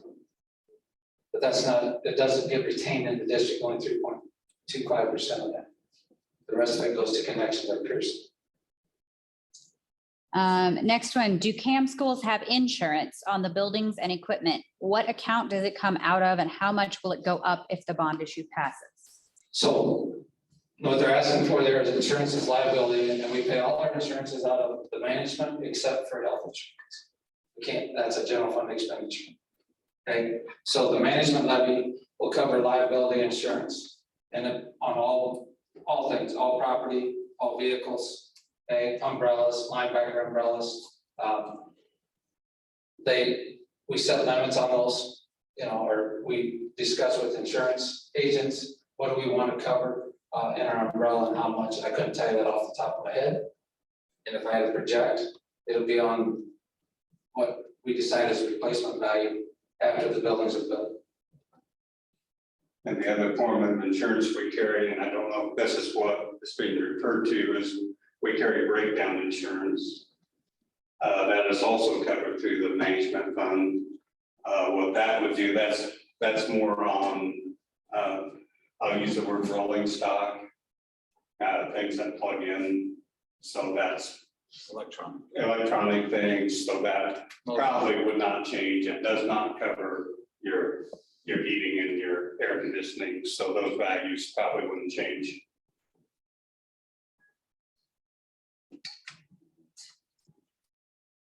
How many different architecture groups assessed the buildings? Or just be you guys? Yeah, so for the facilities assessment, it was done by APMA, High Point and Mankato Architecture. But it was also, the buildings were analyzed by Boyd Jones and ETI. So ETI is an electrical contractor and then Boyd Jones is a construction contractor. So they were not just done specifically by the architect. They were looked at by others as well, and then analyzed based off of our findings. So in that process, because I remember touring the buildings, probably the first 6 days I was on the job 3 years ago with the maintenance supervisor. But then we came back in and we toured all the buildings. They got all recorded, 360 camera going around, videoing everything, looking at blueprints, bringing in engineers to look at things like on the gymnasium side, the brick fascia, that pops a little bit there. It's not a structural thing, it's a cosmetic issue. And looking at all the things that are happening in our buildings by all those people. And we discuss it with the current maintenance people as well. That's another consultant that we talked to. I'm thinking, I think a lot of these questions have been answered. So how will the district pay for interest? We talked about. Talked about elementary Yep. building. Daycare, that is, we said it's a consideration because it will be discussed during the focus groups and user groups and. So the district is not in the business to run a daycare, but when you say daycare consideration, we're looking at physical space for daycare. Okay, and working with them. In our current setup, like we have a daycare in Anita, and we'll do the major repairs. They do the minor cleaning, they staff, but we pay the utility bill.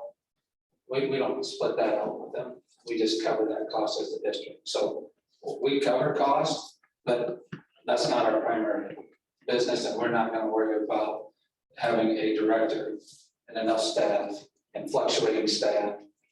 And is it enough 3-year-olds or enough birth to 2-year-olds that are in it? we do set a principal on the daycare board to be able to address issues that they might have with facilities and make sure we have an open line of communication. And we do the same thing in both buildings moving forward. I think that covers the Zoom questions. Anything else? Yes. I'll just talk about. Sure. Can you explain if you look through one of the slides shows budget, can you explain contingency? There's a Contingency. lot of dollars in there. There are a lot of dollars. So at this point in the project, at just conceptual point in the project, we will carry probably 10% of the overall project cost as contingency. As we go through design, there are fewer and fewer unknowns, and that contingency reduces. So by the time we get to bid day, that contingency amount will be more like 3% of the overall project cost. 3% of the cost of the work is usually what is carried forward as contingency. And that amount of money is it's sitting there for the owner, the school district, the school board to make decisions about how to use that during the course of construction. Sometimes that's used to make owner requested changes. Sometimes it's you find an unknown during the course of the project. You know, you start excavating for an addition and you find something underground that you could not possibly have known about. Sometimes contingency is used for things like that. So if there is contingency that is unspent, then it can be used at the discretion of the school board, school district to add to the scope. So we've seen that happen in other districts where some of those alternates that maybe didn't make it in on bid day can make it in later in the project because of that contingency amount that still remains. So that's contingency. So I didn't do this with CAM, but I know I did it with a neighboring district. When we vet architects and construction managers, superintendents like myself, will try to hone everything down and they look at you sometimes and go, what are you worried about? There's only so much money. You gotta pay all the bills. And that's why the contingencies are there, is to make sure this project will get done successfully. And you can't be in the middle and say, oh, we don't have enough money to finish. Because we put it on bond and we put that description in there for that question. That project must be done. I got asked a question over here on the side. You know, will you pay all that money out in one lump sum? No, it'll be paid out over the process of the project. Okay, depending on how things are being completed. Okay, so say trusses show up. Okay, they're on the ground, they're not, they might ask for the payment of the trusses, but they're not gonna ask for the payment of the labor to get those trusses up there, because they're not up there. Okay, but you'll go through that process, they'll hold it till the final punch list, and the project is made substantial completion. But I've asked that question already, how do you pay for all this? That's their job. That's what architects spend their time designing for and safeguarding. But Boyd Jones works solely for the Camp School District. They make sure the architects, all subcontractors, everybody gets their things done.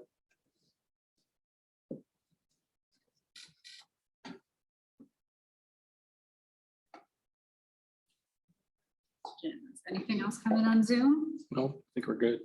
All right, thank you. One thing I didn't do tonight, and I'm sure there's somebody that could help you if I didn't, I'm gonna give you myself.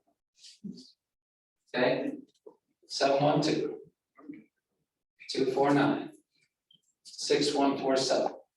So if you know somebody here that might have that and you ask for it, you get it. Okay, when you call me, if I don't answer, leave me a text message and I'll call you back. Okay, there are people in this room that have done that, and I've gotten back to them. Okay, it's very important you get your questions answered and be informed. That's number one goal tonight. Okay. And I'll let Samantha. Paul, can you repeat? 712-249-6147.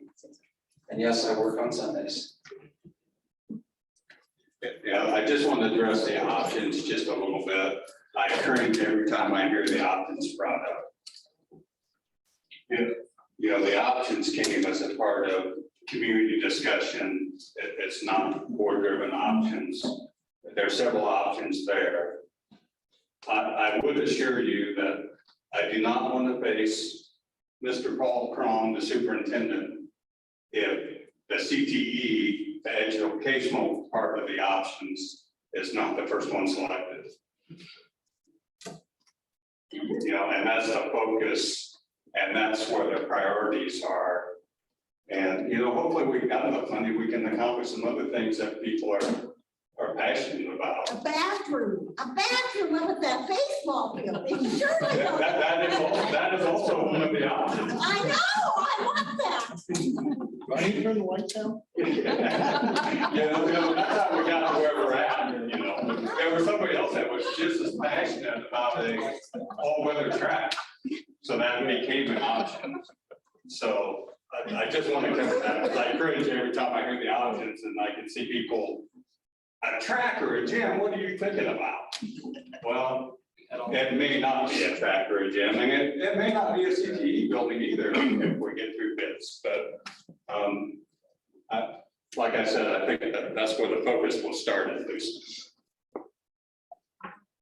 Thank you. All right. Thank you guys for being here. We appreciate your patience and bringing great. We will have one work more to- meeting next week. Yes, in next Messina. meeting will be in We Messina. will open the building at 5:30. Meeting will start at 6:30, and we'll leave the building open after the meeting if you want to see the building. Thank you for coming.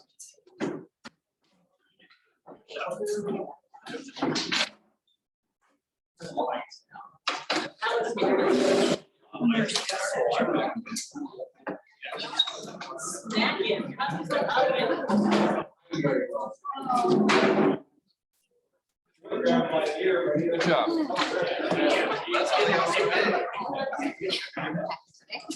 Yeah, that one day, right? That